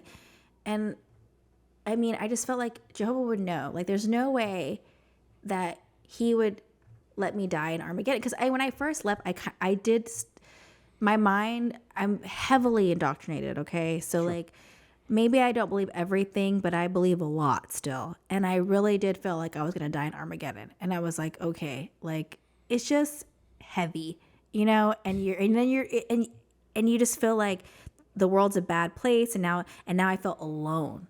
And I was like, oh my God, all I have now are my boyfriend and his mom, who I didn't know that well. And these friends that I met who were kind of just like, we don't know each other like that. And I was like, oh my God, just me and them. Like, I don't have anybody. And I try to go back to meetings and I sat there and no one talks to you. Oh, you tried to go back? I did. Wow. Yeah. Because when I say I was in a dark place, I was messed up. And it was a lot. So yeah, I did try to maybe change my heart because I just felt like my heart wasn't in it, but I thought maybe I just need to go back. Yeah. So I went back a couple of meetings, not a lot, and people who knew me wouldn't talk to me. Then you can't go before the meeting starts because people are talking, socializing. You're not allowed to socialize, so you wait till after the meeting starts. You sit in the back. And then you leave immediately after the prayer at the end. You are not allowed to stay and hang out. Yep. So everyone sees you walking. It's yeah, they got to show you the reindeer games that you're not allowed to be in. Game of Thrones was like shame. Of course. That's how it really is. It's all part of part of the ritual. And I took my boyfriend with me at the time to the memorial, which is like Jehovah's Witnesses celebrate it once a year. It's like their biggest night, okay? And I took him, and my friends who he met through me would talk to him and hug him, and then they would ignore me. And then when a witness, because they haven't seen me in a long time, they'd be like, oh, hi, I'm sister so-and-so, blah, blah. I would have to tell them that I'm disfellowship disassociated. You have to announce yourself? Yeah. I mean, they don't tell you absolutely, it's kind of like a given thing. Like you tell them. So I'm just like, I'm actually, sorry, sister, I'm like disfellowshipped or whatever, or disassociated or whatever. And they'd be like, and their whole demeanor would change. Just immediately drop. And my boyfriend at the time was just like, this is awful. Like how people are treating you, right? And I'm like, but you're so used to the abuse, like the mental abuse, right? Like you're made to feel ashamed and all these things. So like you're just like so used to it. And you're just like, okay, well, yeah, I should be shamed. I should be publicly flogged or whatever. But when you have an outsider's perspective, and he was just like, this is really messed up. Like how he's like, so-and-so just talked to you not too long ago. He's like, look how they're treating you now. He's like, why would she talk to me but not talk to you? And I was like, well, because, and he's like, I don't understand that. He goes, that's really wrong, Victoria. And I was like, well, I'm being punished. And that was my mindset. I really did feel like, yeah. I mean, I was all kinds of messed up because I was brainwashed. Yeah. I think indoctrination is brainwashing, but I was brainwashed and made to believe all these things about me. But I'm also trying to navigate what I really believe. And that's really hard to do because your mind's already filled. Yeah. My brain is filled with everything the organization taught me. Every watchtower, every awake, every pamphlet, everything. So I'm trying to learn new things, but my brain already thinks a certain way. Like it's really hard transition from one belief to another belief. It's really hard. Super hard. And it took me a very long time. And that's why I never talked about it for years about me being Jehovah's Witness. People that knew me for years would never even really know like really the real story because I thought, oh, I have to protect the organization. which is crazy. But I really did think that. So I have to protect my parents are part of it, my nephews, my family, my friends. Like, I have to protect them. If I talk bad about it, it's going to bring, bad light to like the organization. So I just suffered in silence for a very, very long time, and just was like, well, I guess I mean, if I talk about it, I'm an apostate, and I was really scared of that word, like really scared of that word. Because that's like the unforgivable sin. If you're an apostate, like it's over for you. Yep. If you talk bad about the organization. And so I didn't. So people would ask me about it, and I would just like extended family be like, where you been, Victoria? We haven't seen you. And I'd be like, oh, I'm just busy. No, my parents don't want anything to do with me. They didn't invite me to anything. They didn't tell me anything. But how do I say that to someone who doesn't understand? Yeah. So it's like, That's a lot to unpack to try to. and it's like, and then it makes my parents look bad. It makes my family look bad. So it's like, so I just disappeared. Yep. Not because I wanted to, but because I felt like an obligation to protect them. But then I was deeply isolating myself, and I had depression, anxiety, all these things, and then you start thinking, well, maybe it's because I left Jehovah. I left the organization. Like, that's why I feel this bad. Mm-hmm. No, you feel this bad because people are treating you badly. It has nothing to do with the religion. And it's like when there's people in prison. Yeah. And you get in trouble. What do? Isolate you. Put you in They isolation. throw you in isolation. Why? It's a form of punishment. Yeah. Because humans need interaction. We're wired They need for to it. feel validated. They need to feel seen. They need to feel loved. All those things. So they do something to you that really messes with your mind and who you are, and they take everything from you, and they isolate you. And they say, okay, well, I love you so much, I'm willing to do this. Like, do you know how hard it is for me to do this to you? And that's all I got. Like, I was hurting them so much, even though I was the one getting punished. So your mind is like a battered wife, and you're thinking like, oh, I deserve that. Yep. Oh, I deserve it. Look how hard they're struggling, like Right. punishing me. Like, Right. it's like this constant like battle of like just accepting the abuse, but still thinking it's your fault. Right. Because they're trying to better you. And meanwhile, for them, right? Sure, it's maybe partially painful for everybody, but they still have their fellowship. They still get together. They still get to do all the things. They have the together. support that you don't have. And at some point, I have to imagine you're just kind of out of sight, out of mind, and it's really not that forefront to them as it is for you in complete isolation, right? Right. It's very different being on the other side of it, for sure. So subtracting the social side of it. So like in your quiet times when you're sitting alone, were you also like, were you talking to God? Were you thinking to yourself like, or did you really kind of feel like God can't be this mad at me? Like, did you see it for what it was, which was purely social, or did you really feel like where you're sitting there going, man, I really hope I'm not in actual trouble? Did you still, were you still praying or anything on your own? I prayed a little bit. Sure. Like when times get really bad, like you just like, really, it's just like self-meditation where you're talking to yourself. Cause like, I didn't know really what I believed anymore. I was trying to break down all these ideas of what God is. Mm-hmm. And, I can say now I'm agnostic, so I don't like have a firm belief, like, Sure. this is actually God's name, and this is all this stuff, So, but there are times where where things got really bad, and I'm just like, okay, like, I'm going to talk to him and just be like, what should I do? Like, mm-hmm. Help me. Like, you see my heart. Like, what is it like, what should I do? Should I go back? And that's kind of when I started going back, because it wasn't necessarily God talking to me. It was all of the things in my mind telling me like, well, you're unhappy because of this. So I'm like, oh, maybe God's telling me to do that. But it really wasn't. It's just like, that's how my brain has literally been being like a Lego blocked into thinking since I was a baby. Yep. And so I was just going back to what I knew. But then that didn't feel good either. So then I'm like, okay, well, it doesn't feel good to go back, but it doesn't feel good to be out. What the hell do I do with myself?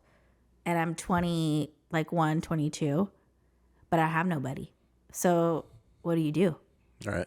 You just do what I did, which was a mess. I just got into everything because I didn't know I didn't know. I literally had to start over, and it was a very interesting, confusing time of my life, for sure.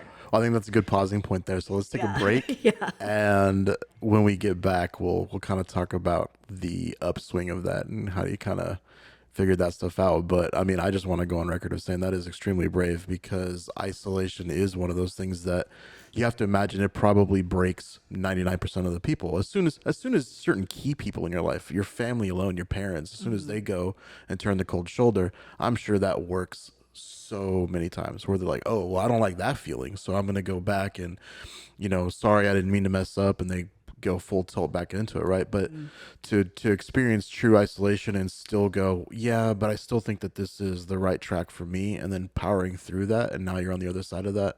That's incredibly brave, and I'm extremely impressed with that. Thank So, you, friend. Thank you. and we're back. Back.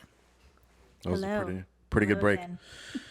All right, so we're back with Yes. Miss Victoria. Let's do this. Holy cow, that is a heck of a story so far. Before we kind of get back into your kind of rise back up into your life and everything else, I kind of wanted to fire off a couple of questions on different aspects of it that I found in my research that I found pretty interesting, and maybe you can give me some more color on it. Yeah, let's do it. So, one interesting one was no military service. That one actually that fascinates me. Where does that come from? So, as a Jehovah's Witness, they believe that all governments of the world, I mean, they're obviously influenced under Satan because they're not part of Jehovah's organization. I mean, they're not wrong. So, so our whole thing is to remain completely neutral. Oh, So there's no, I mean, even if you think about it, like my father stopped working at the firefighter station because they don't want any type of like, you can't be like a police officer. You can't be like, there's a lot of things that you're not supposed to be a part of because it's part of like worldly governments or under the influence or whatever. So we don't salute the flag. We don't do any type of work for the military at all. We are completely neutral because we only recognize Jehovah and like Jesus is ruling and not man's. So we have to be completely neutral. We also aren't allowed to vote. So I did not vote until and honestly, I didn't vote for a long time because I just didn't know anything about voting. I didn't even know how to do it. Like I mean, you vote when you're 18 or whatever. That wasn't me. I was taught you don't do any of that. You stay completely separate from the world. So I think I was like 25, something like that. In my late 20s when I voted for the first time. And it felt really good because I was like, okay, I'm like doing something. Yeah. You know, this is the world I live in. I want to make a difference or whatever. But we're not taught. We're taught not to do any of those engage in things. that stuff. Yes. That's fascinating. All right, so let's take it even a step back. So then, on the politics side, is there like, are you not even supposed to be like Democrat, Republican, or like, are you just kind of keep that to yourself, kind of a thing? Like, how does that even work? No, you're not. You don't do. You're just You're completely neutral. Like you don't have any. Really, your whole focus is on the organization. Your whole focus is on converting. Your whole focus is on Jehovah, and there isn't. Why have like a be Democratic or or Republican? Those are all worldly governments that are influenced by Satan. So and really the whole goal is for Armageddon to destroy all those worldly governments. So there's no input that we have in that because that's not what we believe in. So okay. So then this might be a loaded question then, but I'm like, how do they reconcile the idea that all of the governments that are made up of not them are evil, but the essentially government that they have set up from a central governing body in New York City, that would be like your federal government, essentially, right down to your local government, which would be your state and local governments. How do they reconcile? So do they feel like the elders are sort of imbued by God or chosen by God to be better at governing people than other men? Is that the idea? pretty much. Because I'm like, They're right, you're wrong. No, so I mentioned earlier about the breakdown of like Yep, the the hierarchy. beliefs, right? So exactly. So our belief is that the governing body who was inspired by by Jehovah and the Fabled Discreet Slave, things like that. Those are directly from Jehovah. So even though we don't believe in like a worldly government, like we're just following Jehovah's direction. Sure. And so anything that they say and any regulation or anything they put onto us is coming directly from Jehovah, because the Holy Spirit, they're anointed, they're getting all this information, and so you don't even question it. Like they could tell you anything, and it's just you follow blindly because it's coming directly from God. Yeah. And so you don't even look at it as a government. Like that's actually interesting way to question it, because I never looked at it that way, because it's just how it is. Like the elders follow the governing body. The governing body follows Jesus, and Jesus follows Jehovah, whatever. And then you just do what they say. So I don't even think of it like that. And I don't think any Jehovah's Witness thinks of it as a government. They just think of it as someone who's giving you direct information from God. Mainlining from God, Yeah. his instructions on how to be. Yeah, exactly. That's fascinating to me. That's fascinating. All right, so let's take it back then. So you're in your 20s now. You've gone through this stuff. You've tried to come back to a couple of the meetings. It's not going super good. So what was that process like? I mean, are you just kind of taking it day by day and kind of trying to recenter your life around your boyfriend at the time and then the new set of friends that you have? Were you getting pretty good support outside of the church that kind of helped with that, or were you pretty much on a solo track to figure it out?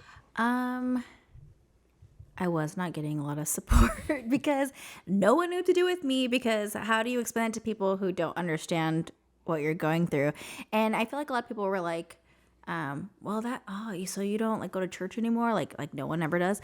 And like, oh, your parents are fighting with you. Like, no. And it's really hard to explain to somebody like, okay, well, no, this is like a permanent thing. Like, this is like, I signed my death certificate pretty much. But a rationalizing human being will be like, that's ridiculous, right? So they don't believe that it's real. And I feel like a lot of like extended family who could have been more encouraging to me or more supportive to me, they wouldn't even believe that my family would do that to me. Like, I had people tell me years later, like, like I mentioned earlier, like, I just feel like you just disappeared. Like, what happened to you? And so it's one was because I didn't ask for the help, and that is true. And I feel like a lot of people in my situation should not be afraid to ask for help, especially, I'm really stubborn, and I felt like I had to protect my family and my previous beliefs and all my friends. Yeah. And so I just shut up about it, and I suffered in silence. But the reality is, do not do that. I took the hardest, highest climb route of trying to heal myself. It was traumatic in all aspects of it, when really I could have just like got help through a counselor, therapy, anything like that. I just didn't know who would understand me. And then when I did try to reach out to my friends, my new friends, they didn't really understand it. Yeah. So I didn't really feel like I had like the support that I needed. And at the same time, I was getting like random emails or messages from other Jehovah's Witnesses, like saying like, are you going to come back? Like, we miss you. Like, you left us all behind. Like, all these, like, so you feel like guilt and all these things. And that's not really being supportive either, because they're like, you already felt pushed into a corner, and now they're just like, instead of saying like, hey, man, like, I'm sure this is rough. Like, we haven't seen you around. Like, I know your family's not talking to you. I know your friends are talking to you. Like, how do you feel? Or like, how can I support you? How can I encourage you even? Because it really wasn't encouragement. They were literally just like, hey, like, hurry up, like, come you need to get back on this track. come back to us or whatever. So it wasn't even like an appeal to your emotions to try, or your better sentiment to try to get you back. It was more just like, are you upset enough yet? But they don't know how to do that either. I mean, like, they're just doing the best. They're not equipped. They're doing what they know, which I did to other people too. So, well, and let's also put it on a time scale, right? So when we're talking about in your 20, is this like early 2000s? Like, this is like 1990, 2000 ish, early 2000s. So, for context, right? What's important to realize is that this is also a time in a world where the internet wasn't really all that magical and prevalent, right? Like, there's no Reddit, there's no finding communities out. The internet exists certainly, but finding communities of people that you can reach out to for support is not a thing. Exactly. Podcasts are not a thing, right? So YouTube videos were not like what they are like It's So not anywhere you're near the left same. straight up to the random spreading of who happened to be living in Las Cruces at the time. Yeah. Total rando. Just what is my support structure? I mean, I mean, kudos to your ex for basically being like, yo, like this doesn't seem right, and it's probably Yeah. not healthy for you, right? It's to at least kind of give you an outside perspective to go, whoa, this is like Yeah. not normal behavior, kind of a thing. But I mean, I probably would have fallen for the same thing because even sitting here today in 2023, I'd never heard of such an aggressive excommunication path Mhm. other than say like Scientology, right? That's the only other one that kind of comes to mind as far as like having the same sort of like once you're labeled an SP, right, a Right. suppressive Suppressive person, person. Yeah. the same kind That's of really right, and interesting. they kind Yeah. of drag out all your past transgressions and things like that. I'd never even heard. Those are the only two, and Scientology has only been around in my brain for a limited amount of time. Like once Tom Cruise and all this stuff kind of came to light. So these are all very recent things. So back, for people's appreciation, back then you're dealing with this stuff. And you literally not only do you have not a support network in human form, but you also don't have a support network in information form as far as the Right. broader internet, right? There's nothing that I could have like. I mean, there were books out that I've read after the fact, like many years later, but there wasn't what people have now. Like, I mean, I posted some videos on TikTok, and I watched like there's like XJW groups on Facebook, and there's like XJW people on YouTube, and I've watched a lot and I've learned a lot, and that's where I get most of my information now, like as what the organization's teaching now, because it is very different from even when I was in it. Yeah. And which isn't just an example of, you know, shouldn't change his mind every few years, but it's very informative, because then I feel like it gives me some more validation where it's like, okay, I did the right thing, because at the time you just feel completely like shut out, and you feel like shamed, and you feel guilt, and you feel like abandoned, and you feel all these things, and you have no outlets to understand it. All your only understanding of it is that I deserve it. Yep. So I just, and then I'm with people who are worldly, and so I'm talking about my boyfriend and his mom, who are the nicest people, and they were so supportive and so sweet and everything, but they were just like, this is crazy. Yeah. And they had no understanding of it. And I'm thinking, but it's not crazy. Like, this is because that's all I knew. I'm Right. like, it's not crazy. Like, yeah, I mean, I get this. Like, I deserve this, blah, blah, blah, whatever. They're like, but I just met your parents, and I know that this and that. And I'm like, they're not talking to you anymore. And it's like, it's like for someone who is like a rational human being who has like understanding and thought and can like break things down, like they don't understand it. But for someone who's been indoctrinated from like infancy, like you just, like, to you, Yep. it's normal. Yep. And you were hyper aware of the fact that, in order to unpack that entire history to a person that is seeing this for the first time, that's a lot of effort to go into it, right? And Yeah, it's heavy. yeah. Like, and, really heavy. and one that creates its own sort of wanna like deal with that. negative feedback of like, do I really want to put all like, oh, if you thought I was crazy before, let me. Shout out to my friends that rode with me during that time, because it was a mess. Like, it was crazy. I was not in a good place. Like, it was a lot. But, For sure. Yeah. For sure. All right. So let's talk about, when did you start to feel like you were going to be okay? How long did that take? Where you were like, this sucks, but I'm starting to see the light at the end of the tunnel. There's a sun on the horizon, and I think it's unfortunate that I'm probably not going to be able to associate with a lot of my ex-friends. So, well, wait. Small pause.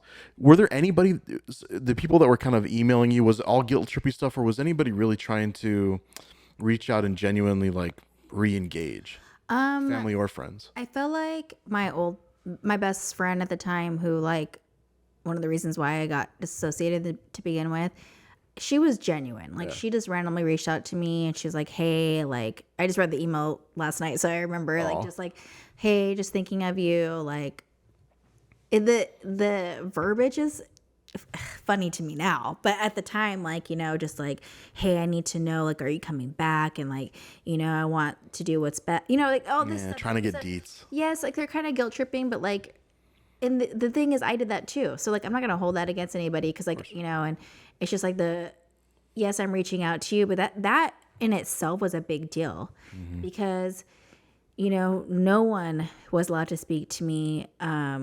Nobody. So, I mean, I could tell you just from like, not just your family, your friends, all these things.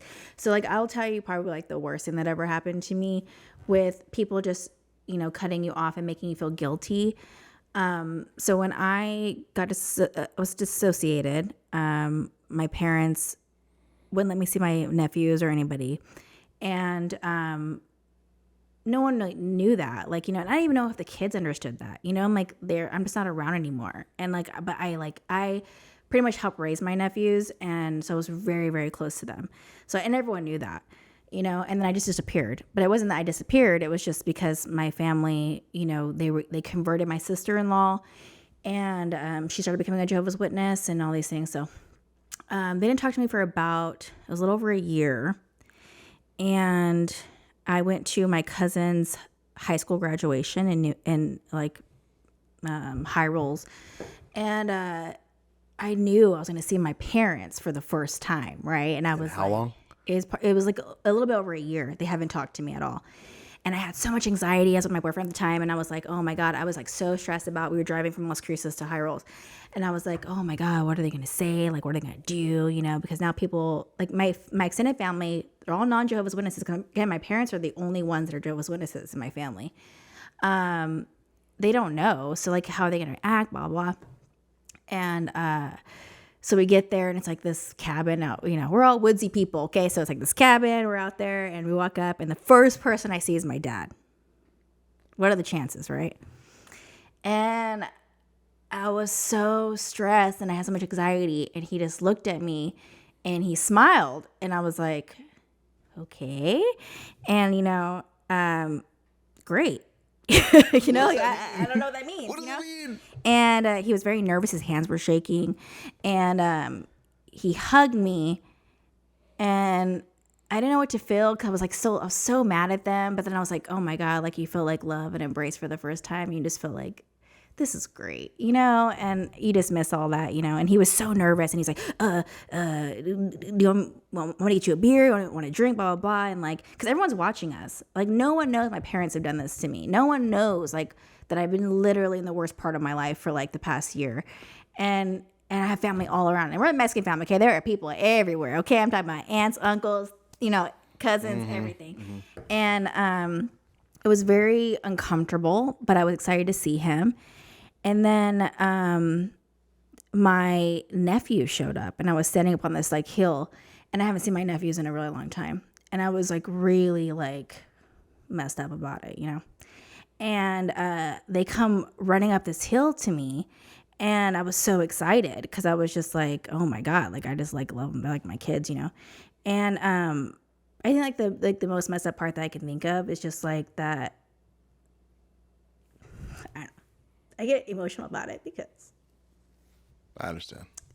they just like, they ran up to me, and then they stopped, and they looked at their mom, and they looked at my dad, like I was like Radioactive. Yeah, like they were afraid to like hug me.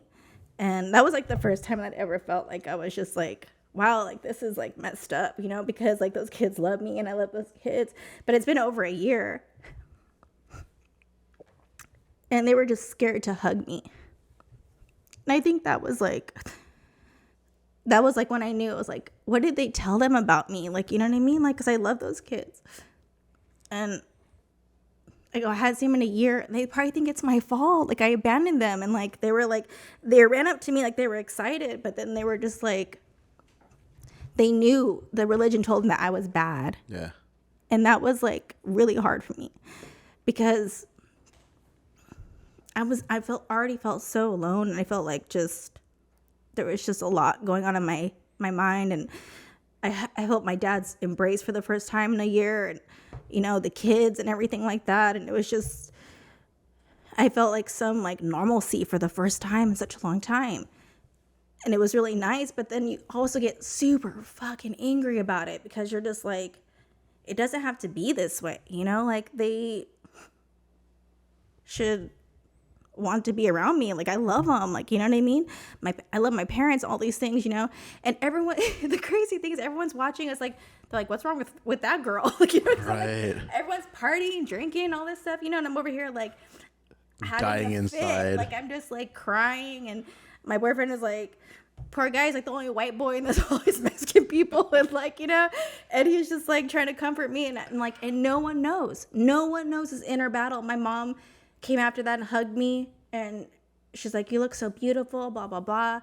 And you know, and I just like almost didn't want to hug her back, so I was just like, I'm so angry. I'm so angry, because if we were at a Jehovah's Witness gathering, they would They not would have acknowledge me to at all. stonewall. And so you're just like, it's like this, how do you find support in that when I was in a sea of people, all my family, people that I love, right? And I felt like I was the only person there, and I felt so isolated because I'm dealing with this inner battle. My parents are over here laughing, drinking with their family that they've seen this whole year. I haven't seen them in over a year. They're living their normal lives, you know, dancing with my nephews, and my nephews were just like trying to soak up as much time as possible with them. And you kind of feel like resentment towards that, because you're just like, this church, they made this happen. Like, they like literally like the worst like day of my life, because for what? Because I didn't believe it anymore. Like, I didn't understand that. And like, and I see my dad laughing with his brothers and all this stuff. I'm like, they're not Jehovah's Witnesses. Your brothers aren't. Like, my brother was there and all these people, and I'm like, they're not Jehovah's Witnesses. And like, you're embracing them and you're loving them, and you haven't stopped loving them. I just felt like such anger at that point, and I ended up leaving, and I was just like, well, I'm not going to do that to myself ever again. And I'm just going to just avoid anything as much as possible, because it literally like broke me. And I didn't want my nephews to ever like feel I can't change what they're telling them. I'm not around. You know, I just told them how much I love them at the time or whatever, and that, you know, I would love to see them, but they're being told that I'm bad. And, you know, I just hate that look on their faces, because, you know, like, I'm not a bad person, but you just feel like there's just a lot of like, how can you not feel resentment when you are treated a certain way, you know?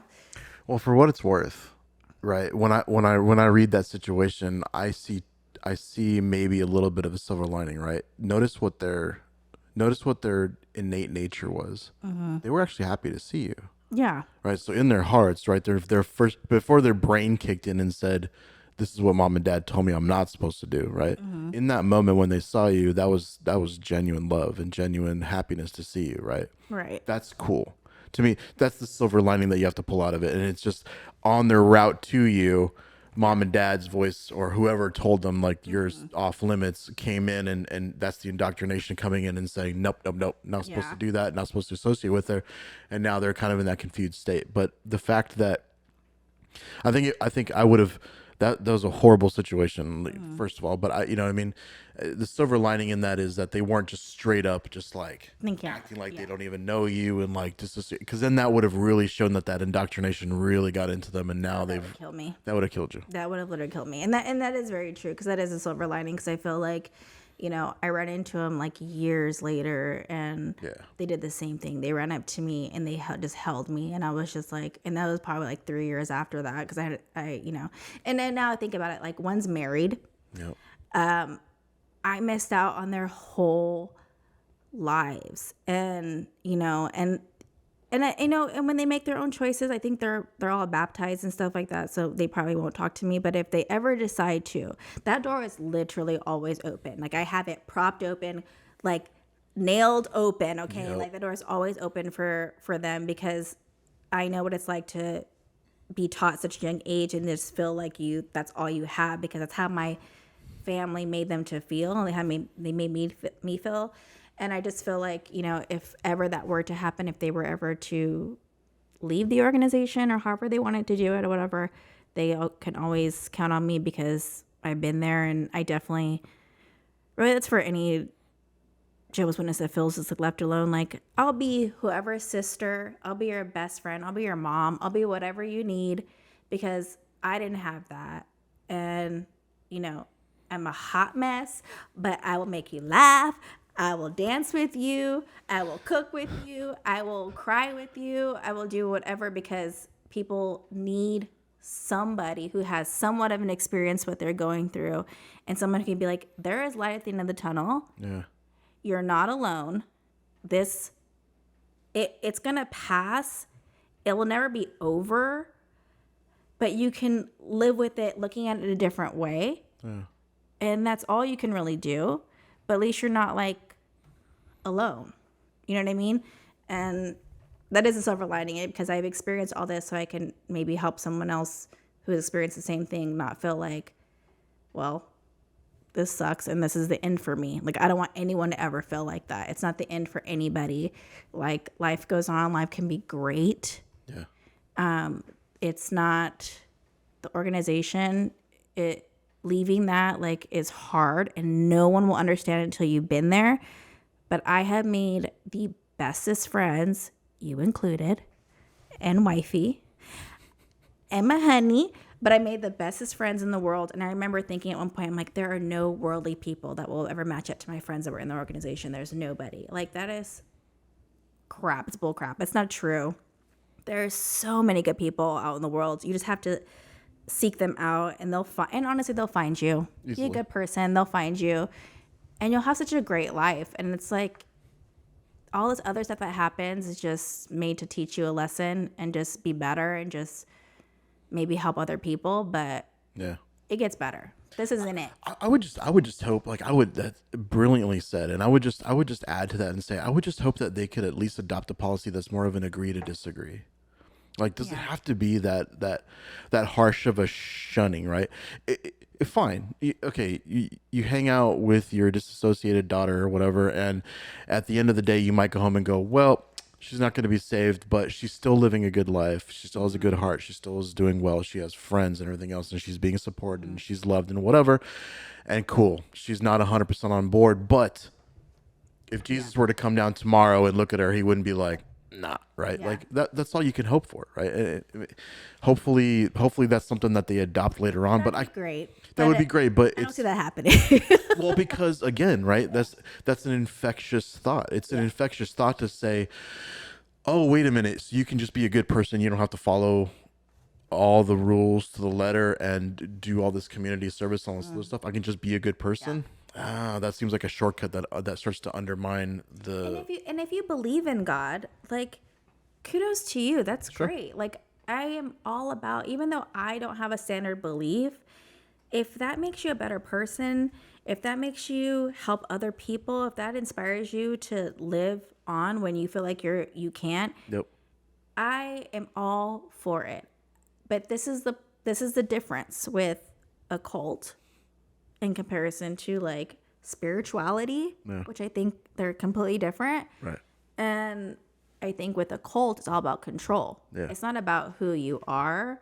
It's not about what you do. It's about what you say we want you to do and how you accomplish that. And if you don't, then you're not worthy of whatever they say God's love is. You know what I mean? And that's why I find religion so, personally, myself, I just can't get with it because I feel like in every aspect of religion, there's hypocrisy and there's like a lot of stuff that, and being in the cult that I was and the amount of control, I'm talking about from how you do your hair, men with beards, tattoos, how you dress, how you spend your time, how you are a wife, like your job, they dictate your job, the schooling. I mean, Every aspect is managed. Every aspect of your life is micro controlled, and that's how they dictate if Jehovah God loves you. Like, I just find that so, like, it's crazy. Yeah. It doesn't make any sense, but when you're in it, you're like, well, that makes sense because in order to, get everlasting life, you have to follow the rules. Yeah. And these are the rules that God told these men to tell me. Yep. So I'm just following the rules. Yep. And the amount of rules that they have and the things that they believe in and that we did and followed and like risked our own lives for, like, that's all part of what we're told to do in order to gain Jehovah's favor. Yep. And the average person would be like, well, that doesn't make any sense, but to you it Well, does. so let me steel man the argument, right? Like, For emotionally functioning people, it seems like pretty ridiculous. But one of the things that I've started to I went through a lot of anger phases with my relationship with Christianity and Catholicism growing up as well. And one of the things that I've kind of grown to appreciate later on in life is what I call the Santa Claus problem. So let me tell you about the Santa Claus problem Okay. because it's easy to grasp, right? What is the point of Santa Claus? Why does he exist? Well, because when you're a kid and you do naughty things, kids are very hyper aware of the fact that naughty things only exist if mom and dad are watching. Right? Follow me on this. So if I'm a kid and I want to go steal extra snacks or steal extra candy or whatever the heck, right? Normally, if you don't believe in Santa Claus, you just look around and go, well, mom and dad's not here, so I'm just going to go ahead and get this candy, right? But that's obviously not the best way to be. And so Santa Claus creates a perfect solution for a problem that kids can understand. There's a direct reward. What is that reward? Christmas, presents, so on and so forth. But there's a naughty and a nice list. And if you want to stay on the nice list, you got to do nice things even when mom and dad are not around. Because what is the basic tenet of Santa Claus, right? He sees you even if you don't see him. He's watching you all the time. And so this creates a perfect paradigm that is a placeholder. My opinion is that this is a placeholder for conscious awareness of your own moral compass, right? It's a placeholder for that because when you're a kid, you don't really understand that. The world informs you on what you ought to do and you behave accordingly, right? And good or bad is sort of dictated by your social constructs, right? But if I introduce this magical being that is somewhere in the ether and he's always watching you and you can't just look over your shoulder and take that extra piece of candy, well, then you behave good.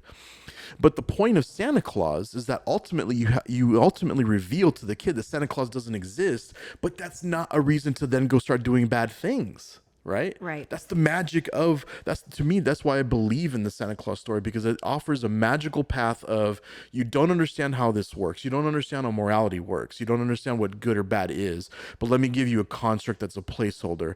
And once you get to a certain level of maturity where you know that you're not supposed to be stealing candy or stealing from anybody else or doing horrible things, then you can self-regulate.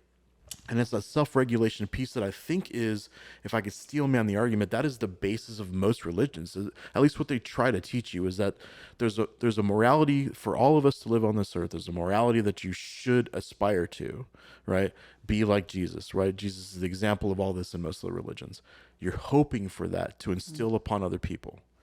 And I think the problem is mankind in its ever increasing ways to subjugate each other or control each other or have a one up, they start to insert themselves as middleman. Now imagine Santa Claus is a real dude. Yeah. It becomes a little creepier, right? Like Santa Claus is not interesting at all if he's a real dude. And in order to get on good Santa's good list, you have to like go visit him in the North Pole and like give him money and shit like Do that. all that. Who wants to do all that? Yeah. And so I think the Santa Claus problem is something that is interesting because some people, the normal cycle of this, right? What I'm getting to is normally you arrive at the point where you go, I don't need Santa Claus in my life to tell me what's good or bad. I know what it is for myself and I go do the good things. I don't need Santa Claus anymore. I think what happens is there's a lot of people in this world that they still need Santa Claus. Yeah. And so religion becomes Santa Claus 2.0. It's a more believable version. Now what's at risk is not just the presents at Christmas. Now what's at risk is your soul, your eternal soul in Armageddon, damnation, the 80 karma, right? Like the 80 different Whatever you believe in. variations is what do you do when you don't follow the rules, right? And some people need that structure because some people that when they operate in this world, they, despite their best efforts or their best intentions, they just don't do good. And that's why things like, it's no coincidence like 12-step programs are kind of religiously backed, right? Because these are people that have a hard time with addiction, doing the right thing, so on and so forth. And so having some ethereal thing that still offers you a structure in this life, I don't necessarily see that as a bad thing. So when I look at religion now, I'm a lot less hostile towards it because I realize that for some people, it really does work for them. They For need some it. people, they need it. Yeah. Right. But all I'm asking for is that don't hold the rest of us accountable. Don't hold the rest of us in contempt because we figured it out for ourselves. And we don't necessarily need a bearded man in sky threatening to cast down lightning at me when I don't do the right thing. I'm going to do the right thing.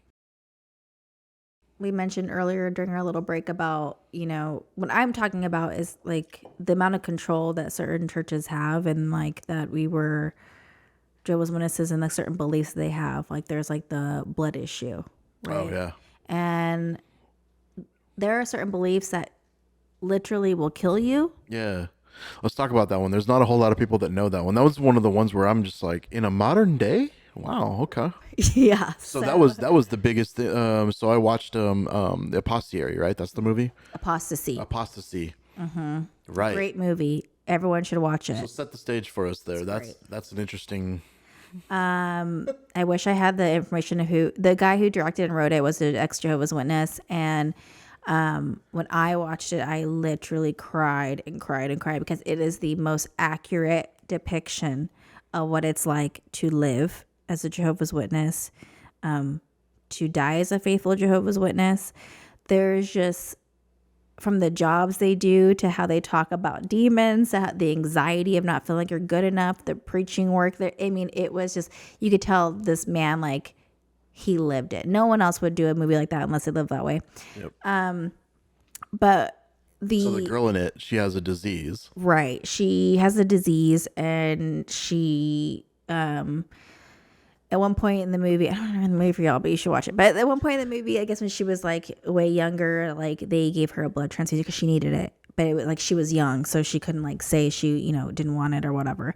And she felt this guilt. She carried, even though she was alive and it saved her life, she carried this guilt with her that she was like unclean to Jehovah because she did this blood transfusion. Because as Jehovah's Witnesses, you're not allowed to have blood transfusions, even if it will save your life. Yep. You just aren't allowed to do it. It's based off a scripture that has nothing to do with blood transfusions because blood transfusions did not exist. Okay. But it's what they use, and that is what it is. So anyways, in the movie, you have to watch also how she feels about it. She's very sick, and how the organization, they literally have hospital liaisons where they will go into a hospital, a group of elders or whatever, and if the person's unconscious and they can't like fight for themselves, they will fight the hospital staff saying that this person doesn't want to do a blood transfusion or have any type of like. And there's like a special card. Yeah. So you carry a card. So when you're a Jehovah's Witness, you're given a no blood card. And you're given this when you're very, very little too. My dad, I had one since I was like a little kid, and it's like a piece of paper that you fold up, whatever. It's like it turns into a card, and it says like, I, as one of Jehovah's Witnesses, do not want blood or any blood. Like you can't have any, like you weren't allowed to have any blood fractions, like all this other stuff. And then you sign it. Even as a little kid, I signed it. Okay, and then you have someone witness it. You could have I don't know if your parents can witness it, or you could have like an elder or sister congregation witness it, usually an elder or somebody. And you carry it with you at all times. So in case you were hit by a car when you were like 10 years old and you needed blood, they would find it on you. And even if you couldn't speak for yourself, you weren't allowed, like you're saying, I signed it, like I wasn't allowed to get blood. And there's like, and then you just die. But you're in favor of God, so it's okay.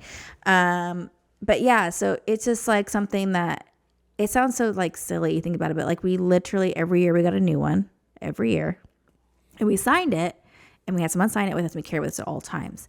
And I remember, telling my brother, my oldest brother, he got in a really bad car accident. And obviously he's not baptized, and, this is like years later. And I was like, good thing you didn't need a blood transfusion because mom and dad would let you die. Like if it was up to mom and dad, you would have died, bro, because they didn't want to save themselves. Isn't that crazy? But like you think about it, at the time we didn't think it like that. But I'm thinking they would have literally sacrificed their child because of what the organization interprets the scripture ancient Bible to passage, say about eating blood as a blood transfusion. Yeah. And I go, they would have let you die. And he like, we laugh about it because like, what else can you do? He's like, yeah. He's like, yeah. And I'm like, but yeah, like, isn't that crazy? And the sad thing about it is thousands of people have died in the organization because, and the doctrine's always changing too, because before it was like you couldn't do organ donations or anything like that. You couldn't accept organ. You couldn't do any forms of blood. And then that changed like a couple of years later, saying, okay, well, you can't do a whole blood transfusion, but you can do like certain like fractions of blood and things like that. I mean, it's constantly changing. But I was telling my husband, I was like, imagine if you lost someone so close to you 15 years ago because the organization said if you want to stay in Jehovah's good favor, if you want to be resurrected in paradise, and you can't do this, and then 15 years later change their doctrine and like, oh, just kidding, yeah, you can do it now. I'd be mad as shit. That's what I'm saying. And I'm thinking, how do active Jehovah's Witnesses that who've lived through it for so many years and seen it constantly change, and what Jehovah's Witnesses call it, they call it new light, is when they change the doctrine, they call it new light. And it's like, but how do you really feel about that? Because I just feel like if that were me, I would just be like, this is BS. Because if you're saying if my mom or dad got sick or my uncle, whatever, 15 years later, their lives would have been saved. But since the old light told us that it was bad, they died. Yeah. They're willing to, even something that they could live through, they died in order to stay in Jehovah's good favor and the favor of the organization. And I just find that really crazy. But that's one of the things in the form of, when I say every aspect of our life was controlled, that's just such a small portion of, like, as a kid, what I carried with me and took with me to school, everything. Right. Crazy. Yeah. So I looking into that, there's like two main scriptures. One of them is the Leviticus one. And when I read those, I'm no theologian, but what's funny is there's so many things that are kind of rooted in what you could otherwise interpret as like pretty good advice. And what it seemed to me looking at these two scriptures was mostly around like how you treat animals, like proper draining of blood from animals, right? How else could you convey to people that they should avoid bloodborne diseases and other aspects of it, right? So there's like this aspect of truth that's actually decent advice for an ancient population of people, but in a modern world, it doesn't really hold up because, like, man, like if all you're gonna do is bleed out and all you need, or if you have leukemia or something that requires like a blood transfusion, that in most of the days it's like artificial. It's plasma that's donated from people, and what I mean. That's interesting to me. That the people that wrote the Bible that many years ago, or however you believe, who wrote the Bible, whatever. Yeah. You think they had an idea of blood transfusions? Come on, no. Okay. No. So let me pause. So this is interesting to me. Consuming blood, not good. But in your story about when you went to your family reunion, that's interesting to me. So they were drinking alcohol or beer. Is that ingestion of things? There's certain, like Mormons, right? Not even the caffeine is also bad. Like, is there a substance concept in? No, you can drink.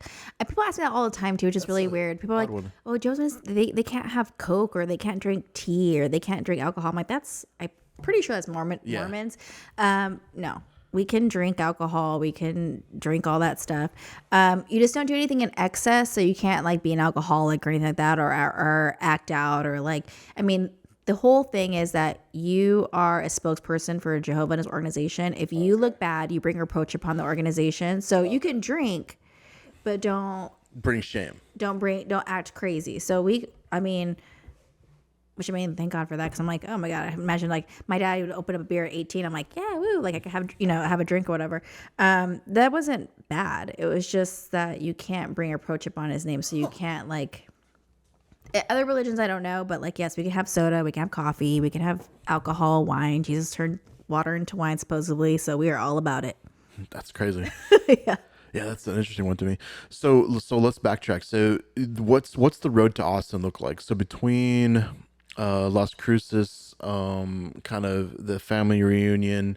Well, let's go back to there. So how did the family reunion? Did you just kind of suffer in silence, and then the rest of the afternoon was okayish, amicable, or were you just like, forget this, I'm out? Like, how did that day end up? It mostly ended with like my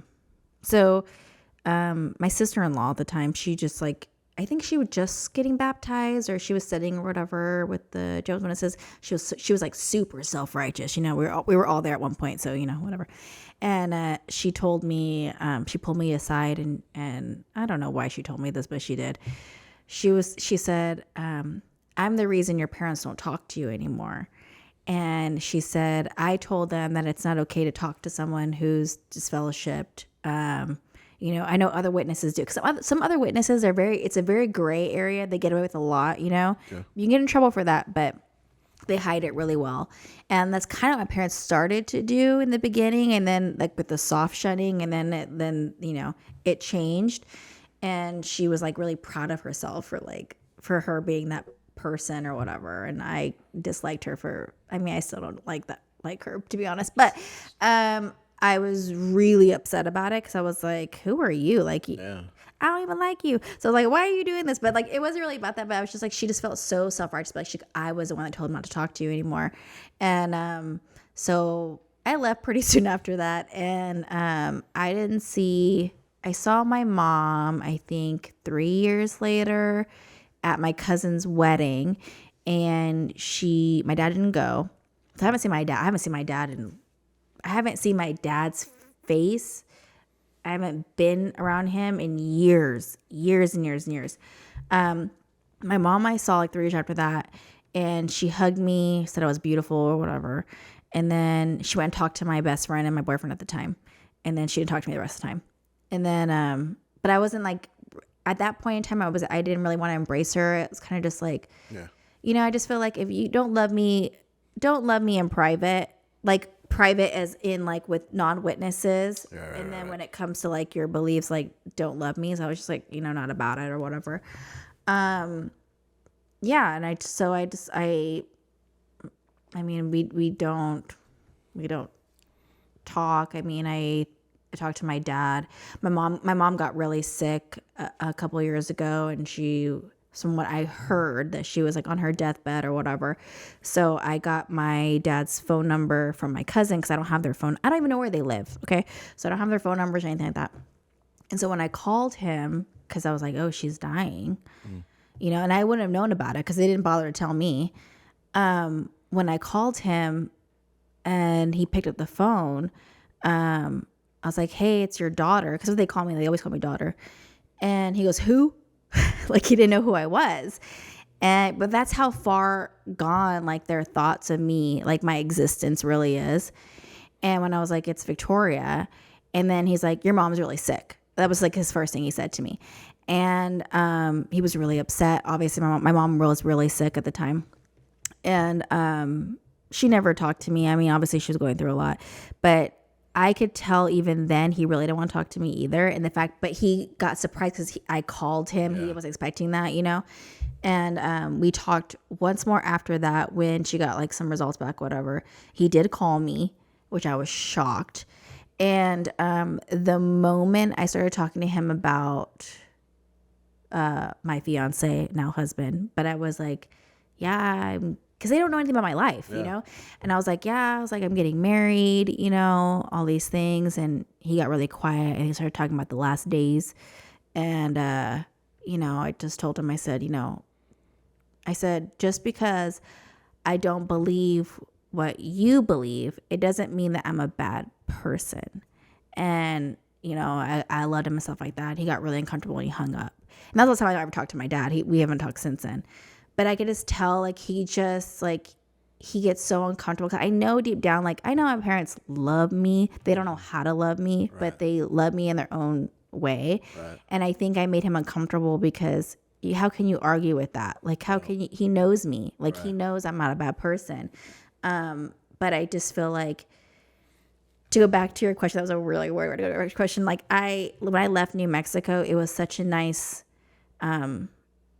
it was a nice restart for me because I felt like no one here knew I was Jehovah's Witness at one point. I feel like everyone in New Mexico, and they really did, because I traveled all over New Mexico, like witnessing stuff like that. So I felt like, okay, I'm away from like run-ins. Like if I would, I still have fear about going to New Mexico, running into my parents, because I just don't know how I could, even to this day, like handle that. Like it just always takes me back to. It always takes me back to a bad place, and I just don't like that. So, but moving to Texas, I'm like, I just started fresh, and it was just like I just was over New Mexico, and I love New Mexico, but like, there's so much baggage there, and until like you run into people on the street who walk the other way when they see you, or the fear of like running into like your family who want nothing to do with you. Like that's just a lot of baggage to carry as a person. I don't want to live like that. So like I moved to a state where no one lived. So I was like, 100%. Okay, I'm moving to Texas. How did you pick Texas?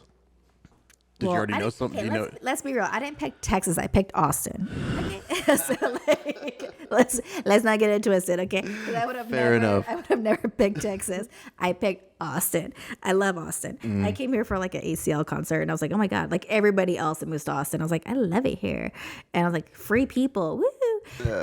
And that's exactly what I was looking for. I wanted like the most like do whatever you want to do, like. That's how Austin to me was. It was like you know in Oz, like the Wizard of Oz, like Austin was my Oz, and I was like, oh my god, like green pastures, like freedom, like you can be whoever you want to be, and I was like, this is it, you know, and it turned out great. I love it here, you know.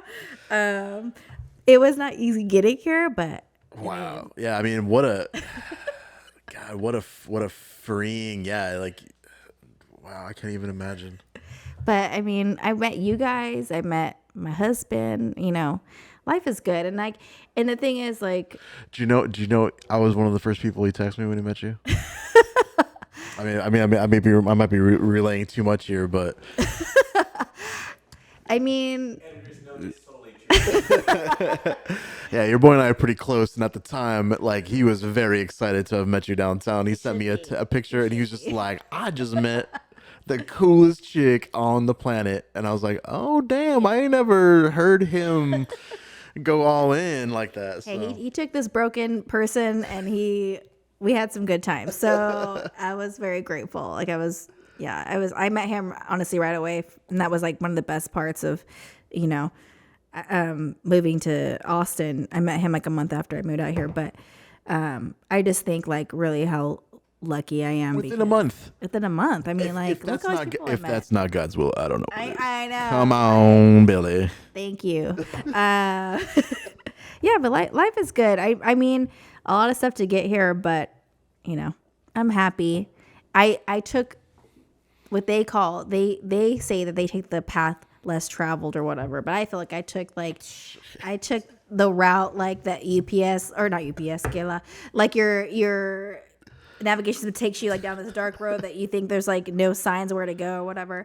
And I took that dark road and I got here. I'm like, I have such a wonderful life. Like, I mean, my life's great. Like, I really can't complain. And if I had to do all that again to get here, I honestly think I would, because I feel like it made me the person that I am today. And I also don't take a lot of people's BS, and I could spot someone trying to manipulate me from a mile away. And I just feel like, but I wouldn't have known that if I didn't grow up the way that I did. And everything that I lost, yes, it is a loss, but I've gained so much more. Well, in your life isn't even half over, right? And that's what I mean. Personally, that's what I kind of hope, is that when I look at a situation like this, I'm like, that's half the story. And I can only hope. I can only dearly pray that has a happier ending in the future. And I think you'll see maybe some reconciliation of that. I would hope so, right? Because exactly right? Like, you're happy now. You're in a good place. Everything's going very well for you. You don't really you harbor resentment for the system, but you don't harbor resentment for the people, because you realize that they were just operating under the rules that they were kind of indoctrinated under, right? So I don't hold I don't. Yes, I get hurt by things and everything. Sure. And again, this is not to like bash anybody, because there are so many good people in very complicated situations and their beliefs and everything like that. And I respect that. And I respect and I love my parents, and I never wanted to talk bad about them. And that's why I protected them for so long. Yep. But I can say that what they're doing is not okay and still love them. Absolutely. You know, I can not agree with them and wish that they were different.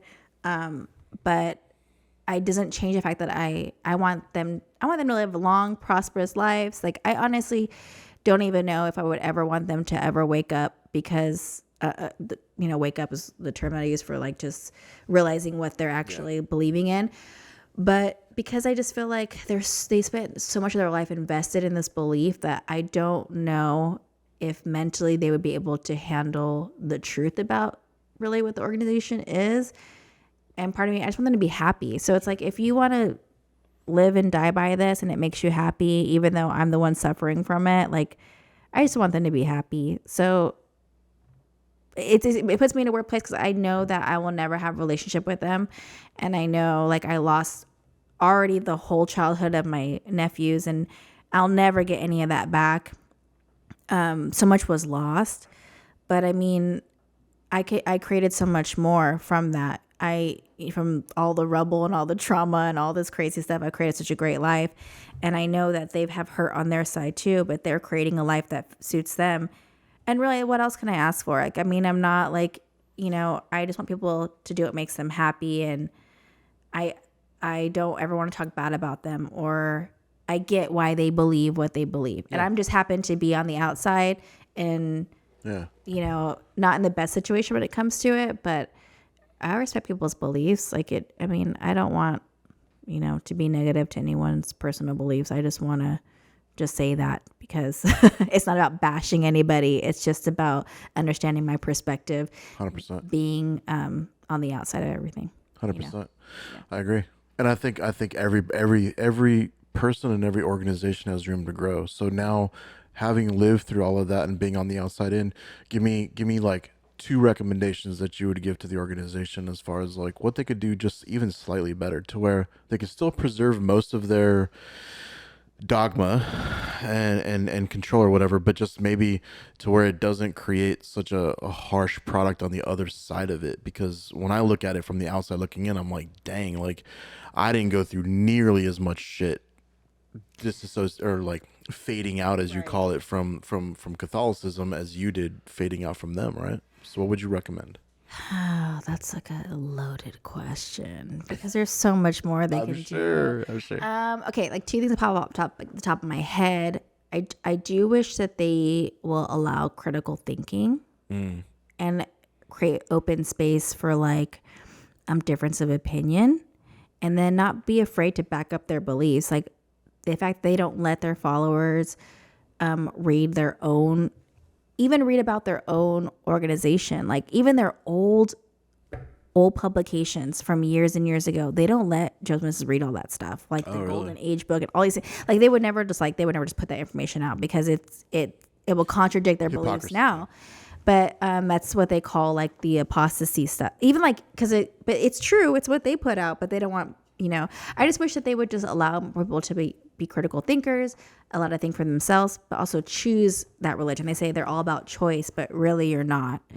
You're giving them limited choice, choosing from A, B. That's all you're giving them. And if everyone tries to like find option C, then you kick them out. So I just wish that they would be more open to that, because if you have a belief that you fully believe is the truth, you should allow people with their own opinions to challenge you, and then you should be able to back up your beliefs if that's the case, but that's not the case. And it either holds up or it doesn't. Exactly. I think, second thing. I mean, obviously I would say shunning is like a no-go because I experienced that. But I mean, it's not just for me. I think like allowing people to leave. I'm not saying people who actually believe who get punished and they follow the beliefs that they should get punished and they're trying to repent to get back. Okay, if you want to accept the discipline and to move forward into that religion, okay, if that's what you want to do, that's fine. But if you choose to say like, I don't believe in this anymore, I don't feel like they should be treated the same way, and just completely like shun or excommunicate them because it's a choice to that. I just don't believe in this anymore. It seems to me from the outside looking at that it robs you more than just your relationship with God. It robs you of your relationship with family members and friends and that, everything. I can't see where there's any upside to that. I just don't see like how that's encouraging to anybody either. Because if that's supposed to bring people back, I'm like, that is not the way to go. Because I mean, maybe for some people, but to me, I'm super stubborn. I'm like, if you don't want me, I don't want you. But that's, not everyone's like that. But I think just leaving it more open where it's like, you say that people can choose, but if they choose, that's the consequence for it. Right. I don't think that's probably Is it a fixed choice to do. Right. Yeah. Yep.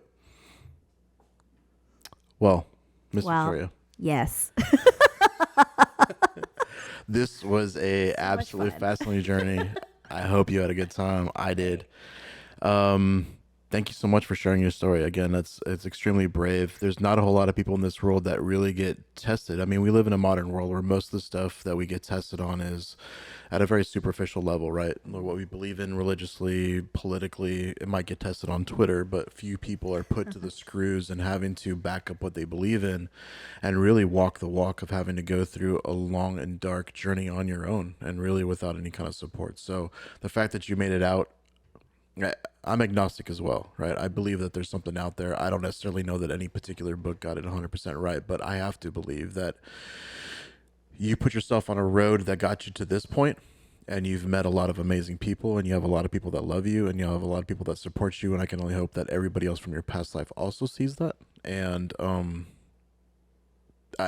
incredibly humbled by your story, and this is wonderful, and I hope that it inspires other people as well. Thank you. So, Thank you for listening for me. This is Absolutely. great. Loved it. Alrighty. Love rehashing stuff. But I love Thank you so much, people. Thank you for you. tuning in. Bye. Bye.